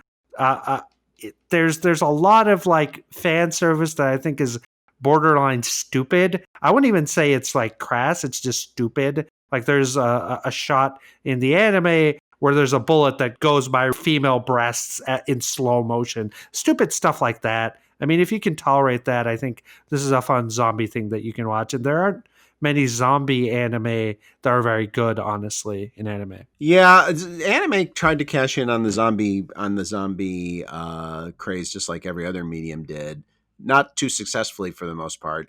Zombieland Saga, of course, in recent times is one that people will talk about as being highly successful. And I kind of feel very different series from High School of the Dead, but kind of on the same level with me. Some stuff there that amused me, some interesting stuff. On the whole, nothing too spectacular. I think your description of High School of the Dead is pretty much on the spot. You have to deal with a lot of tropiness, but there's some nice elements too. And there are times in this series that I have to confess I found it very funny.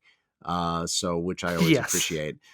So yeah, that's about the good size of it. All right, my last pick for my trio is one I contemplated putting Shinsekai Yori on here because it has some great horror elements to it. I thought about some other series that I could easily put here, like Blood Plus would have been a good pick, but I went with another. All right, let's caveat up front. I'm not gonna spoil what happens, but in terms of my opinion about what happens, I'm gonna spoil. So if you don't want to hear that, you can jump ahead. But let's stipulate for the record to the judge, put in the court record, the ending sucks. It totally jumps the shark, in my opinion. It's a horrific, in a bad way, ending. But for several episodes, I think Another is a great anime horror series. It's really scary. It's really suspenseful. It has some nice mystery elements. It just works. It's campy, but it's still scary in a campy way, and it's campy in a very kind of in a knowing way. It's not unintentionally campy. That's just the vibe. And I think for maybe as much as 8 or 9 episodes, I think this series was really, really good. I really loved I think the suspense was genuine. I think the scares were really scary. It again, great sound design. It really nice atmospheric, but it it lost the plot at the end. Boy, did it lose the plot. Ugh, did it lose the plot. And that's a shame because, like I said, I kind of love it for a while, but it doesn't end well. But it's still worth watching because a lot of the early material, at least half the series, in my opinion, is really good. So that's my third pick, is because I think it really is a legit horror anime. Is another. Yeah, it's funny you mentioned the ending because that's the thing I remember the most about this series. And I do remember that I was disappointed with the ending, but I was disappointed with the ending because of how good it was in the early episodes, Sure. and the way it built up the mystery. And there's a very creepy doll motif, I believe, in this Yes, series. there is. Yes, and dolls are scary. Dolls are scary too. Yeah, yeah. And I think Hellgirl and a few other things do have a similar vibe. And there's a lot of reds in this series. I remember distinctly the visuals.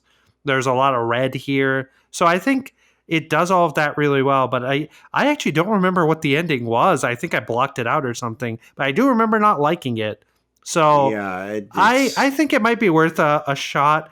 It's also what was it animated by? I remember that the animation was oh, pretty. it's PA Works, and it's beautiful. It's beautiful series. I mean, this is when PA Works was really on top of their game, and this was a change for them to do this sort of a series. And it was really fun to see PA Works take on a really dark, as you said, a lot of blood red horror. PA Works did a great job with that. And it's a light novel adaptation that Guardian Enzo actually doesn't hate. So there's that. Yeah, it's true. Though I do hate the ending. But yes, there were some of those. I could, in fact, have put another one on here. Boogie Pop would have been another one I could have put on the list. It's another light novel Oh, adaptation I yeah. like. But again, Boogie Pop, those light novels are from a different era in light novels, when light novels were something very different than what they are now. And I think you could even say that about Another to an extent. Yeah. And let me just say, my mom had a doll collection, and dolls are really fucking scary. There's no question about that. But yes, there is a doll motif here. And if the rest of the series hadn't been so good, the fact that the ending was a disaster wouldn't have bothered me nearly as much as it did. So that I think it's good that you point that out. I will say the director here is Mizushima Sutsumu, who is, a very well-known anime director, has done a lot of series that people know really well. He's a very good director. Did the Shirabaku and did Shinryaku Ikamazumi. He's versatile, does a lot of different kinds of things. He did Ofuri, in fact, Okiku Furukabuti, the sports anime we've talked about. But he also did Blood Sea, which That's horror on a different level. yeah, and I mostly blame Clamp for the disaster of Blood Sea, but nevertheless, he did do Blood Sea, and he likes that kind of spectacle. And I think that that's sort of one of the reasons why I think the Another ending doesn't work, is it gets into that whole spectacle thing and sort of loses the whole point of why the series worked in the first place. So anyway, it's an opportunity lost. It's something, it should have been better than it was, but nevertheless, there's some great stuff in Another, and I check it out because the first 6 or 8 episodes of this series are really strong, really strong. Okay, let's talk about some non-anime stuff, if you don't mind. I want to talk a little bit about just some general, books, movies, TV shows, things that we really found scary, things that we really liked. I'll go first this time. I'm going to talk about The Sixth Sense, which is a great film, nominated for Best Picture, should have won. Great performance by Haley Joel Osment, when he was I think 10 or 11 years old. Just an astonishingly great performance by him in this. Not as great as his performance in AI, but still great. And Bruce Willis even gives a great performance here in a very important role. And this is just a really smart, really. This is one of those movies. We won't spoil what goes on in this movie. I'm assuming most people have seen it or know about The Sixth Sense, but if you haven't and have a chance to go into this movie cold, don't read about it before you see it. Just see it. That would be my advice to you. Because the first time I saw it, when I had no idea what I was getting myself in for, was an incredibly fun experience. It really was. And it's scary, very scary. But it also has a lot of other things going for it too. And it's just a great start to M. Night Shyamalan's directorial career that's sort of gone off the rails in a big way since then, sadly. But that he was capable of doing something like this just shows you what kind of talent he is. Yeah, fun fact, The Sixth Sense is what made Bruce Willis rich, because when he took on this movie, he didn't actually believe it was going to do very well. So he just took a percentage of the profits and didn't Yeah. get paid up front. And it did phenomenally well. And Yep. so he struck it rich there. And I think for this movie, particularly, suspense is, I think, the one word I would use for this. It does suspense so well. Yes, it does. It does. So, which is again, if by some miracle, or maybe you're young enough that you don't know about The Sixth Sense and you don't know anything about this movie, see it, and enjoy that experience. But don't read about it before you see it. Just see it. Okay, what's your first pick? Okay, so I'm gonna go with a. Since you mentioned a movie, I'll mention a movie as well. The Cabin in the Woods. So generally, I'm not huge into horror movies anymore. I used to be really into them. I watched The Ring, The Grudge, all that stuff when I was in high school. And then something changed in me, and I just didn't enjoy that kind of stuff anymore. But The Cabin in the Woods I watched after I was off my horror kick. And I think it's still horror, and it's still like got the trappings of the genre, but it's interesting. It has a really nice ending. There's a twist at the end. And I think it's a movie that you can watch by yourself and not be like super scared, I think. So that one was a really good one. I'm not going to mention what it's about. I went into it completely blind, which I think for a lot of horror movies, you just have to do that, because sometimes the synopsis even will spoil what it's about. I'm just curious. Did you see Blair Witch? I did, yes. Did you like Blair Witch? The whole marketing thing kind of threw me off, because it was like, this is a real story, and whole the shaky cam handheld thing has never really worked for me. So no, I guess I should say I didn't like it that much. Okay, fair enough. But it's interesting that you mentioned this, because I noticed that in looking at what you're going to be talking about, Joss Whedon is a theme here, because Joss Whedon wrote and directed The Cabin in the Woods, and I'm a big Joss Whedon fan. But I have to say, I never saw The Cabin in the Woods, interestingly enough. So, and I know nothing about it. So I guess you're telling me I should keep it that way and see it, huh? Yep. Okay, there you go. Since you talked about, let's go to TV. I want to talk about a TV show called Night Stalker, which was the story of a TV reporter named Carl Kolchak, played by the great Darren McGavin, who his beat was not a TV reporter, a newspaper reporter, whose beat was horror, zombies. It's all kinds of weird stuff happening in Chicago, which is my hometown, of course, which is another reason I love it. But his beat was like supernatural stuff. And, in many ways, it was a kind of a Monster of the Week series, but it dealt with like zombies and vampires and all kinds of good stuff. And openly and quite accurately, I would say, Chris Carter has said that mode of the X-Files was very much taken from Night Stalker. That was the inspiration for it. And in fact, Darren McGavin did a guest starring role in one of the best episodes of X-Files, and that was because Chris Carter was such a huge fan of Night Stalker. This was remade into a series or a movie later that was nowhere near as good as the original, but the original CBS TV show, which I think is from the 70s, I only even saw it in reruns. The Night Stalker is a great, great horror TV series. One I definitely need to watch, because I hadn't heard about it until you mentioned it. It's great. It's great. Okay, what's next for you? So on the subject of TV, and you mentioned Joss Whedon, and we talked about vampires. So Angel, which is a Buffy the Vampire Slayer spinoff. Yep. I always found Angel to be the better series. I know most Buffy fans will stake me with like something, like a steak or something. Or but spike you.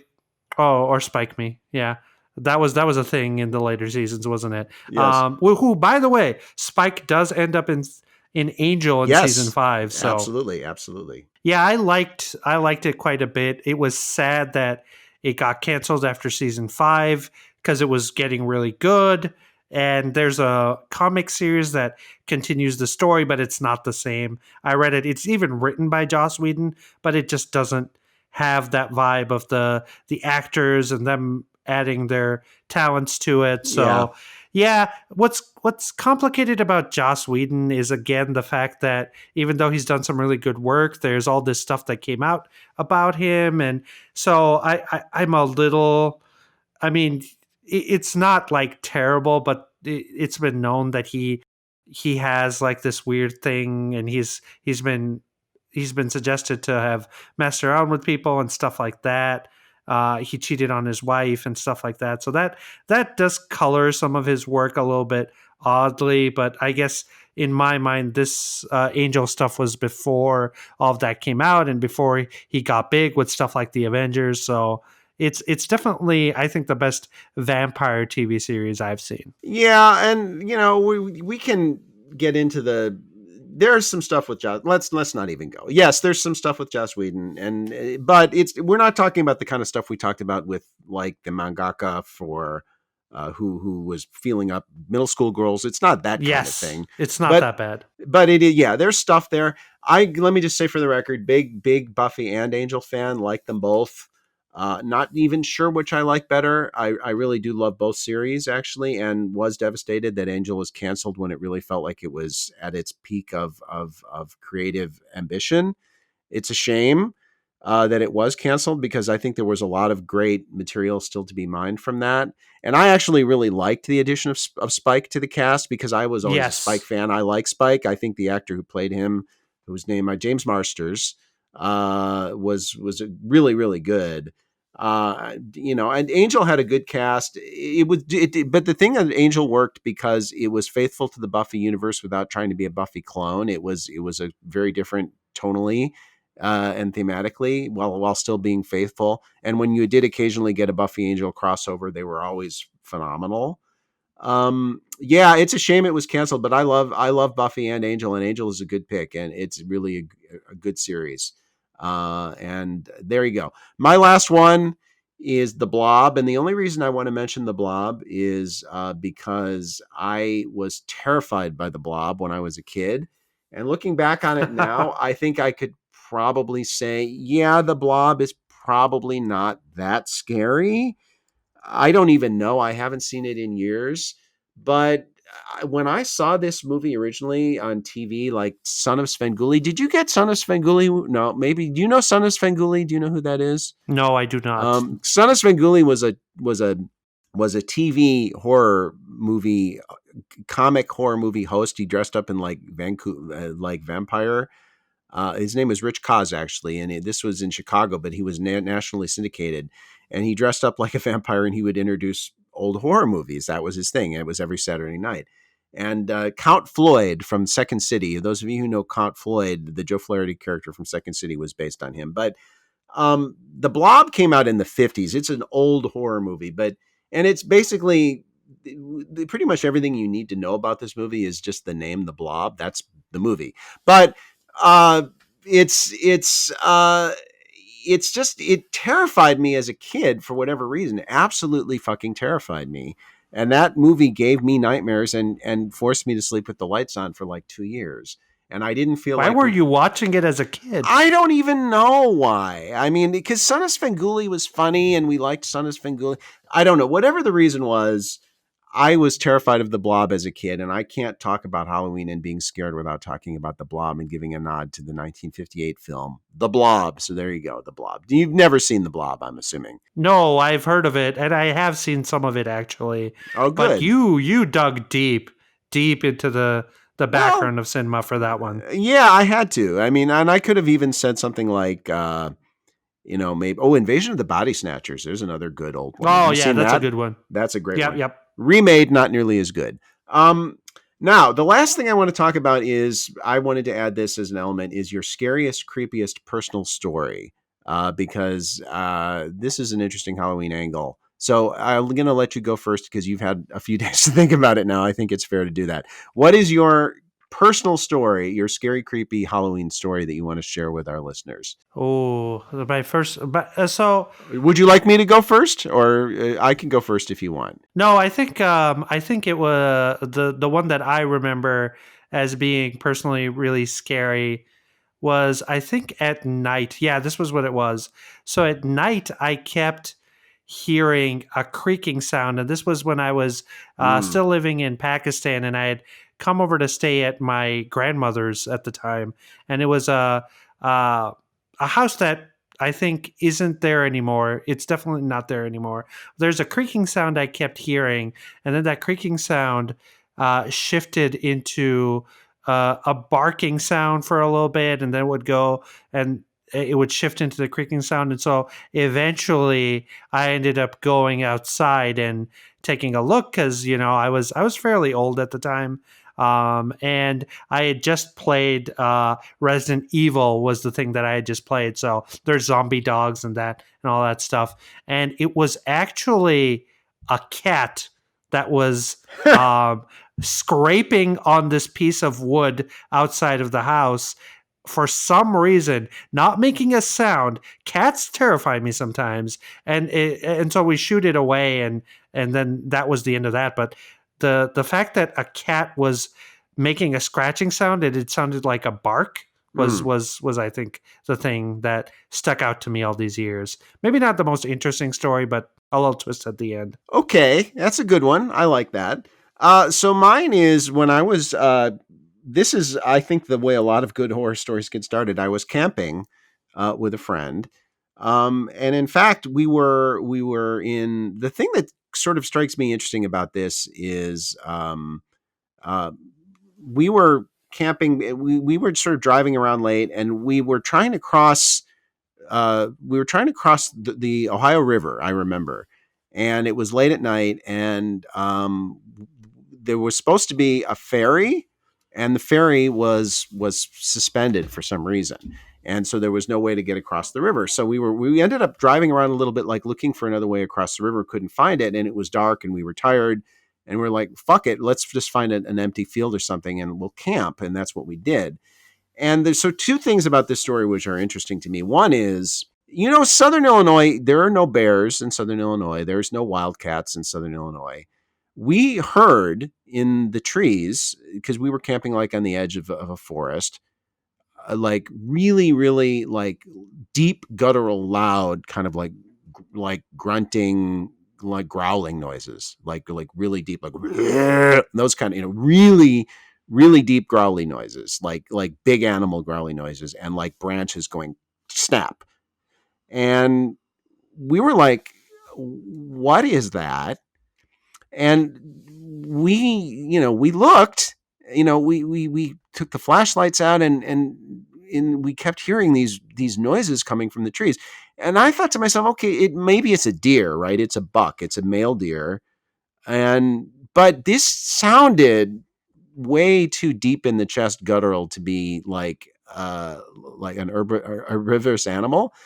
I don't know what it was. To this day, I don't know what it was. Never saw it. It did not sound like anything someone who grew up in the Midwest knew existed in rural Illinois. If I had heard it in California, I would have said, "Oh, Jesus, that's a bear." But this was Illinois. Oh, okay, because we have bears in Wisconsin and Minnesota. We don't have bears. Yes, I know. We have bears in Wisconsin and northern Michigan and Minnesota, but we don't have bears in Illinois. So I don't know, to this day. I don't know what it was. Maybe it was Bigfoot. I don't know. I don't know what it was, but it was pretty scary. Then the thing was, we had no idea where we were, right? Because this was dark. We just pulled over by the side of the road, and then when the sun came up in the morning, we could see this big building off, like very close to us, like 100 yards away from us, like across a road. And there was a big sign saying Marion Maximum Security Federal Penitentiary, Oh wow. no loitering permitted. So, no connection necessarily between the two things, but the combined effect of those two things in the morning was, let's get in the car and get the hell out of here as quickly as possible. You're scaring me. You're scaring me a little bit here.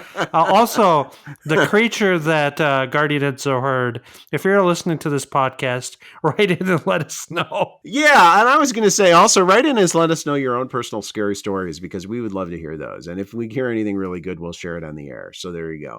All right, so that's our Halloween special. Any last thoughts on Halloween, Setsuken, for our listeners? Yes, I will say if you're in the mood for video games, because I didn't get to mention those. Yes, good. The Japanese are really good at that. So any of the Resident Evil things, if you're looking for psychological horror, go with Silent Hill. If you're actually looking for light novels or visual novels, stuff like that, go for anything by Bocchan. He made a really, really messed up and creepy visual novel. I'll link it in the description. I'm forgetting the name. But yeah. Okay, and my only thought on this is, dear listeners, we love you. Please don't trick or treat. Don't go to big Halloween parties with a lot of people. I know you want to, but don't do it. Think about the future, but enjoy your Halloween nonetheless, and have a little party in your house, and share lots of candy with your kids, but don't go trick or treating. Don't go to a party. Carve up a pumpkin. Carve up a pumpkin. All right, there you go. And thus, we bequeath you our happy Halloween wishes and our regrets that the Christmas music will be starting immediately after Halloween is over. But we're not finished, are we? Of course we're not. We're never finished. There's always more. Just like Thanksgiving comes after Halloween, something comes after our topic of the week. What might that be? Alrighty, dear listeners, it's an Enzo hosting week when we get a manga recommendation corner, because Enzo likes to do manga recommendations, and this week chose a slightly different course. We're going to do a manga which is called Shinigami Bocchan to Kuro Maid, or The Duke of Death and His Black Maid.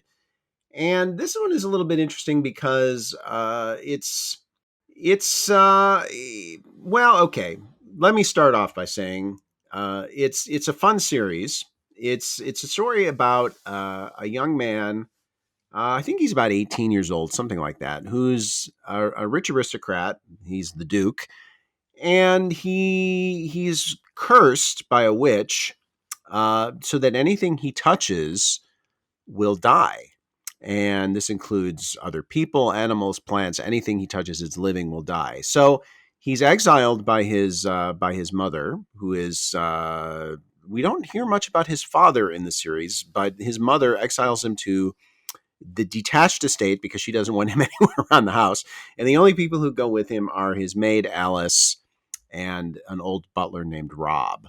And it's a very interesting series. It's very much in the vein of a Western fairy tale, but a Western fairy tale with a Japanese sensibility, which I've always enjoyed that. I've always enjoyed that combination. I think Kuro Shitsuji is a very good example of this combination. This is not as dark and edgy as Kuro Shitsuji, let me be clear, but it does have that same very interesting. It has that same interesting meld of a Victorian era Western fairy tale and a Japanese manga sensibility. And it's got a very kind of a whimsical sense of humor, a very kind of a whimsical art style. The mangaka here is Inoue Koharu, both the author and the writer. And it's on about 10 volumes in Japan now, and in fact has gotten a live action adaptation, which is very interesting. And I think one of the reasons I wanted to mention this series is because I think it's sort of an interesting thing we're seeing in anime more and more, is that a lot of series that used to get anime are now getting live actions. We see this with a lot of manga adaptations. They used to get anime back in the day. Now they're getting live action. And this doesn't necessarily thrill me as a fan, because I'm more of a fan of anime than I am of Japanese drama. I'm not a huge fan of Japanese drama mostly. And I also think it kind of casts a little bit of an unsettling picture about the fact that perhaps publishers are starting to think, well, anime is just not interested in this sort of series anymore, so forget it. We'll just go straight to TV, live action TV or movies. which I hope is not the case, but it seems to be the case. And I think we're seeing it more and more with series that don't fit the genre boxes that anime is specializing in these days. They're just going straight to live action. They're not even bothering those manga. But in any event, whether you check out the live action or not, it's an excellent series. Again, the English translation is The Duke of Death and His Black Maid. The original title is Shinigami Bocchan to Kuro Maid, and it's above all else, it's a romance, and it's a really really nice romance, a really sweet romance. Dark elements, a lot of comedy, but a very interesting cast of supporting characters, and it's got a lot of magic and witches and all kinds of stuff like that, and it's really fun in that sense. And I also wanted to mention, because the witchcraft element and all that, it's a good theme for Halloween as well, since that's our theme this week. This is a series that definitely ties into that. But it's, like I said, it's not as dark as Kuroshitsuji, which is an anime we could have actually mentioned during our Halloween segment, now that I think about it. But True. it's a good one. But this is it's a really fun series, and very very has a lot of charm to it. Really likable cast. There's circus element. Boy, there are a lot of Kuroshitsuji like things. There's a circus here too. Anyway, though, it's not Kuroshitsuji. It's quite different tonally from Kuroshitsuji. Just the resemblance is more superficial. But if you like Kuroshitsuji, I think this is a series that would probably appeal to you. Have you read any of this one, Setsuken? No, I have not. But when you mentioned this, and when I looked at the cover art and some of the promotional images, this definitely seemed like Kuro Shitsuji to me. And I liked Kuro Shitsuji, but I think the anime original ending and the second season kind of screwed the franchise as a whole, I think, in the anime space, even though they kind of tried to ignore that in the third anime series or whatever.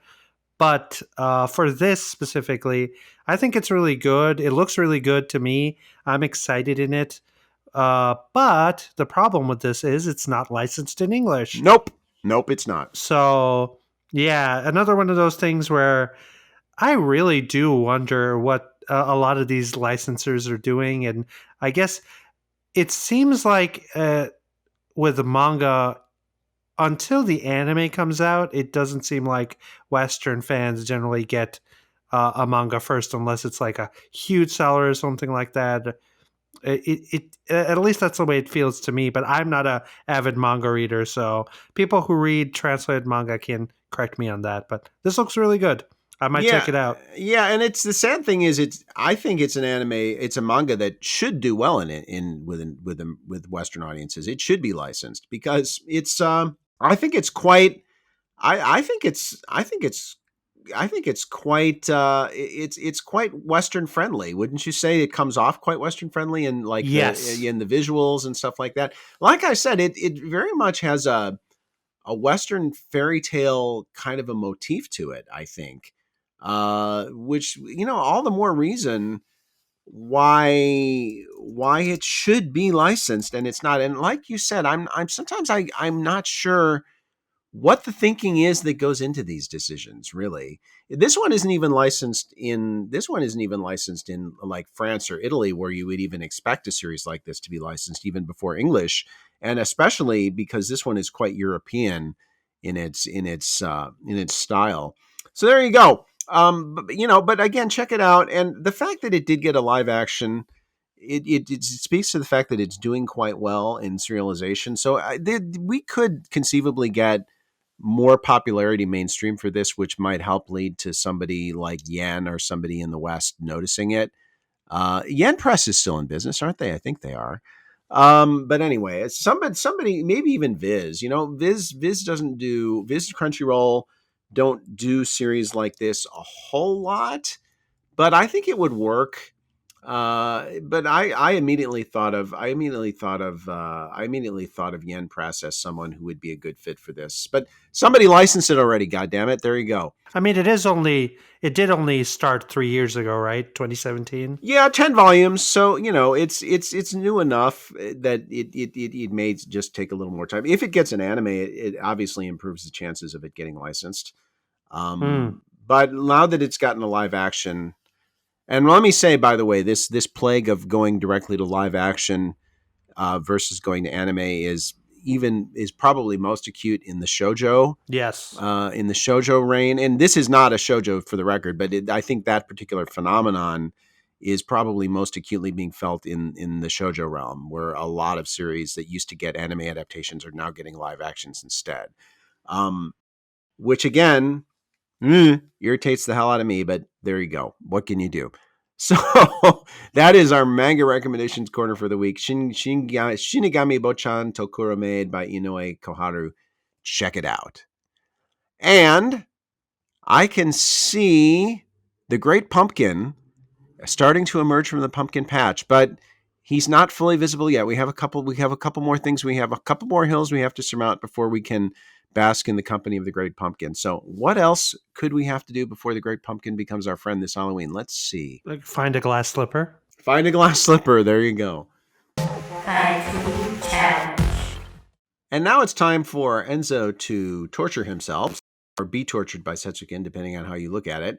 And we do our haiku challenge. We talked about a haiku. Now let's talk about haiku.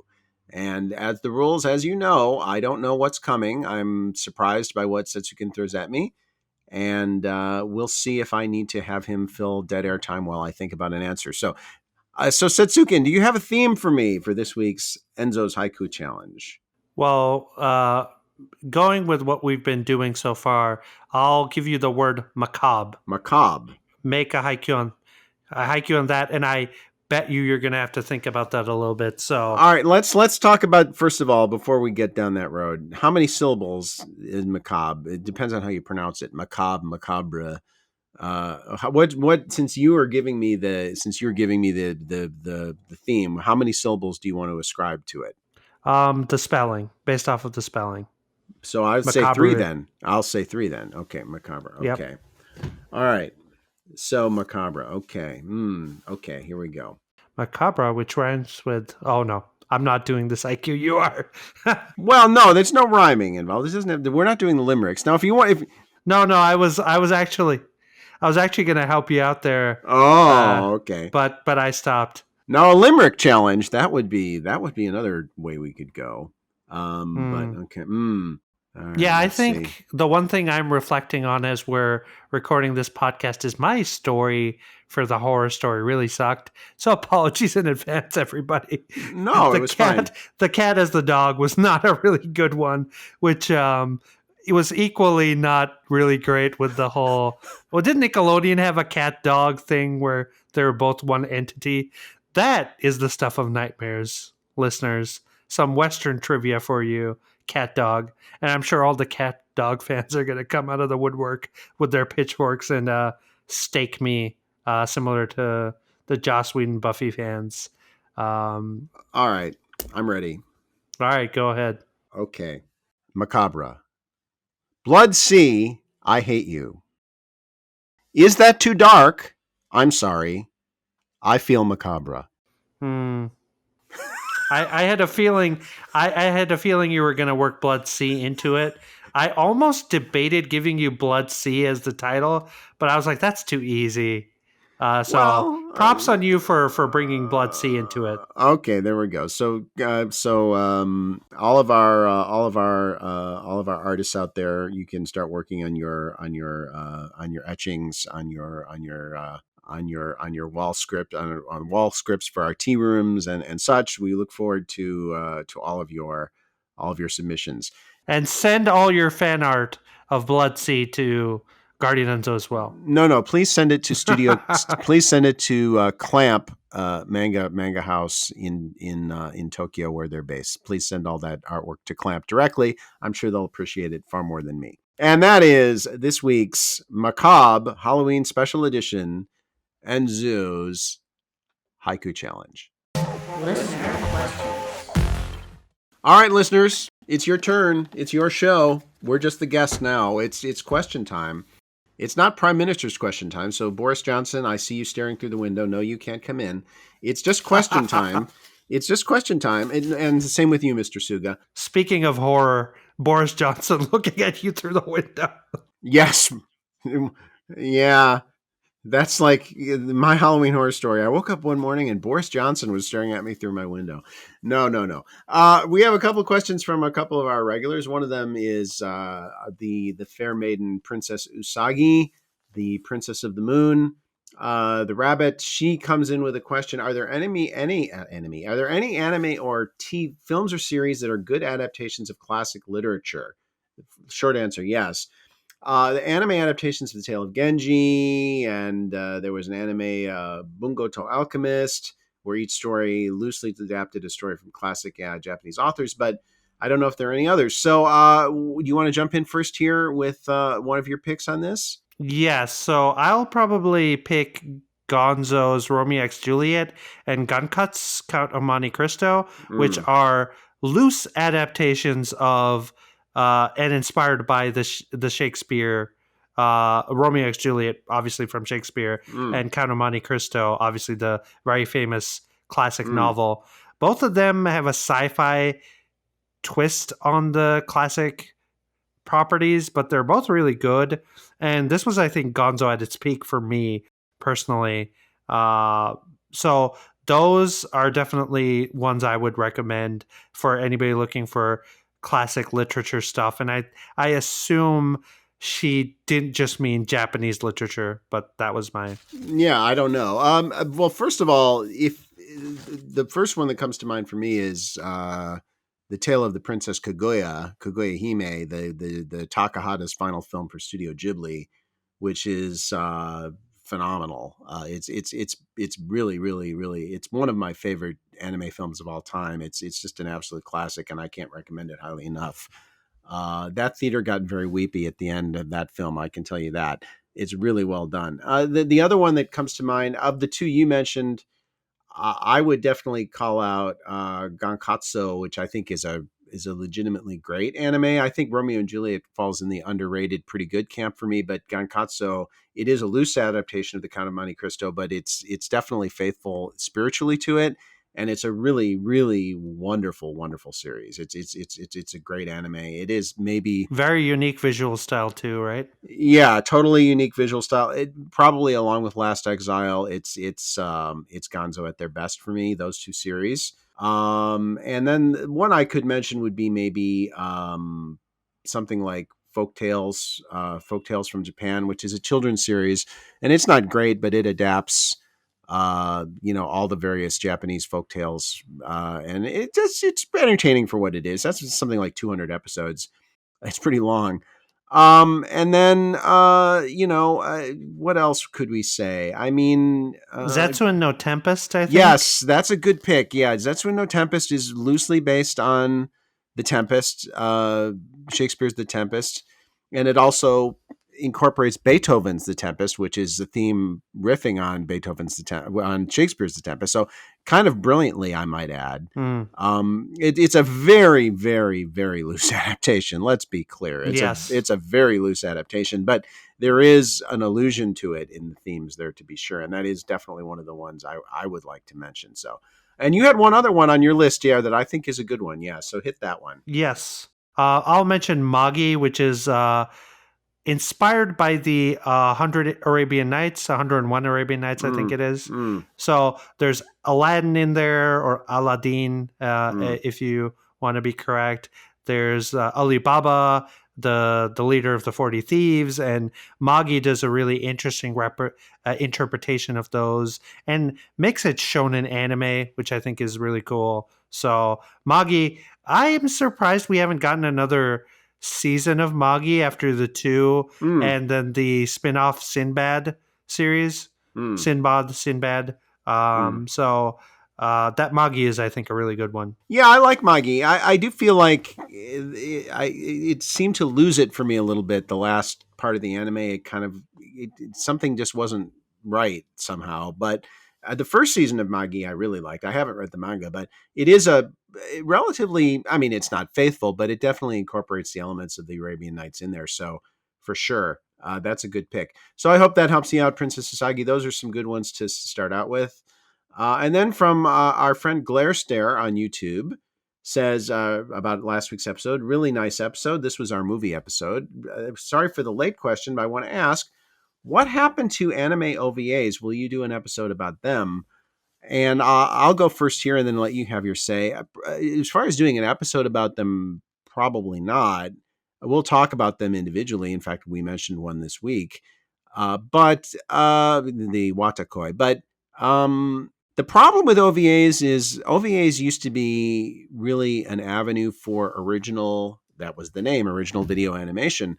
A venue for original, kind of almost like an alternative to movies, really, but an almost experimental style where you could do kinds of interesting things. That's really how Fooly Cooly came about, FLCL. It was an OVA. It was kind of the classic representation of what an old school OVA was. It was something that wasn't going to be on TV. It was edgy. It was different. It was exploring different themes. Now OVA, for the most part, is the vast majority of OVA is an extension of TV anime franchises, and that's what it is. It's just like special episodes that you release with manga or whatever of TV shows.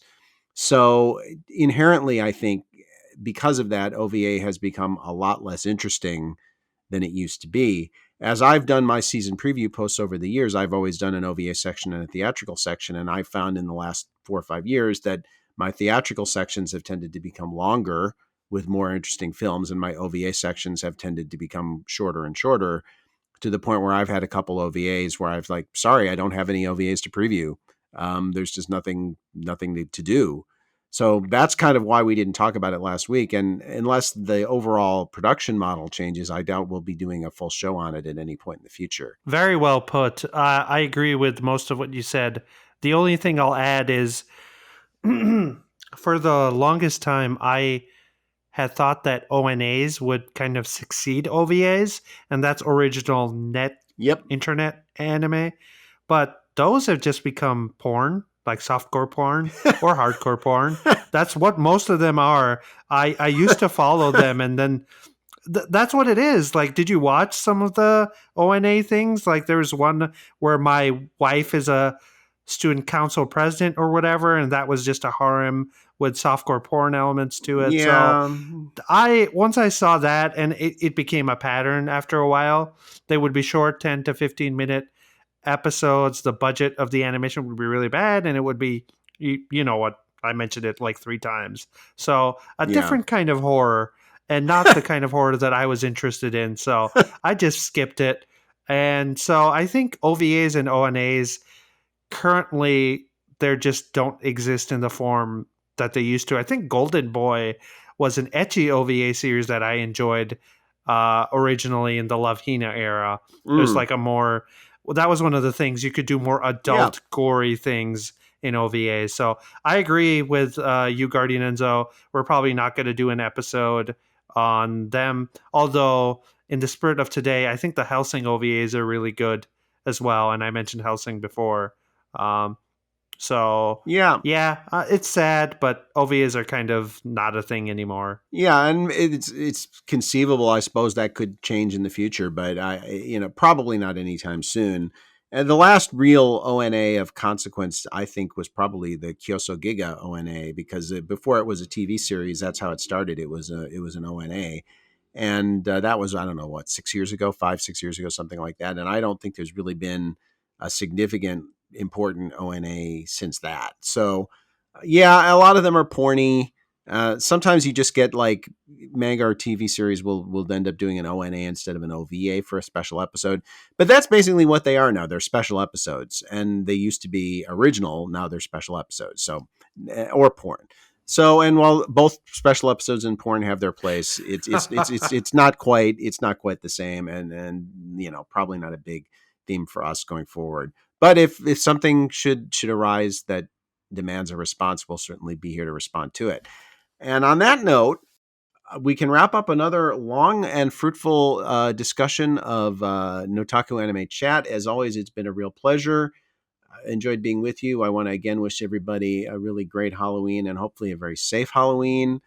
And one more plug. Of course, we have anime-evo.net, lostinanime.com, at NotakuPod, our Twitter, Guardian Enzo at Twitter, and Setsuken. Is it? I forgot your Twitter. Anime Evo at Twitter. What's your Twitter? No, it's at Setsuken. Yeah, At Setsuken. That's right. That's right. And again, one more plug for our listener survey. Please take a few minutes and fill that out if you would. We would really appreciate it.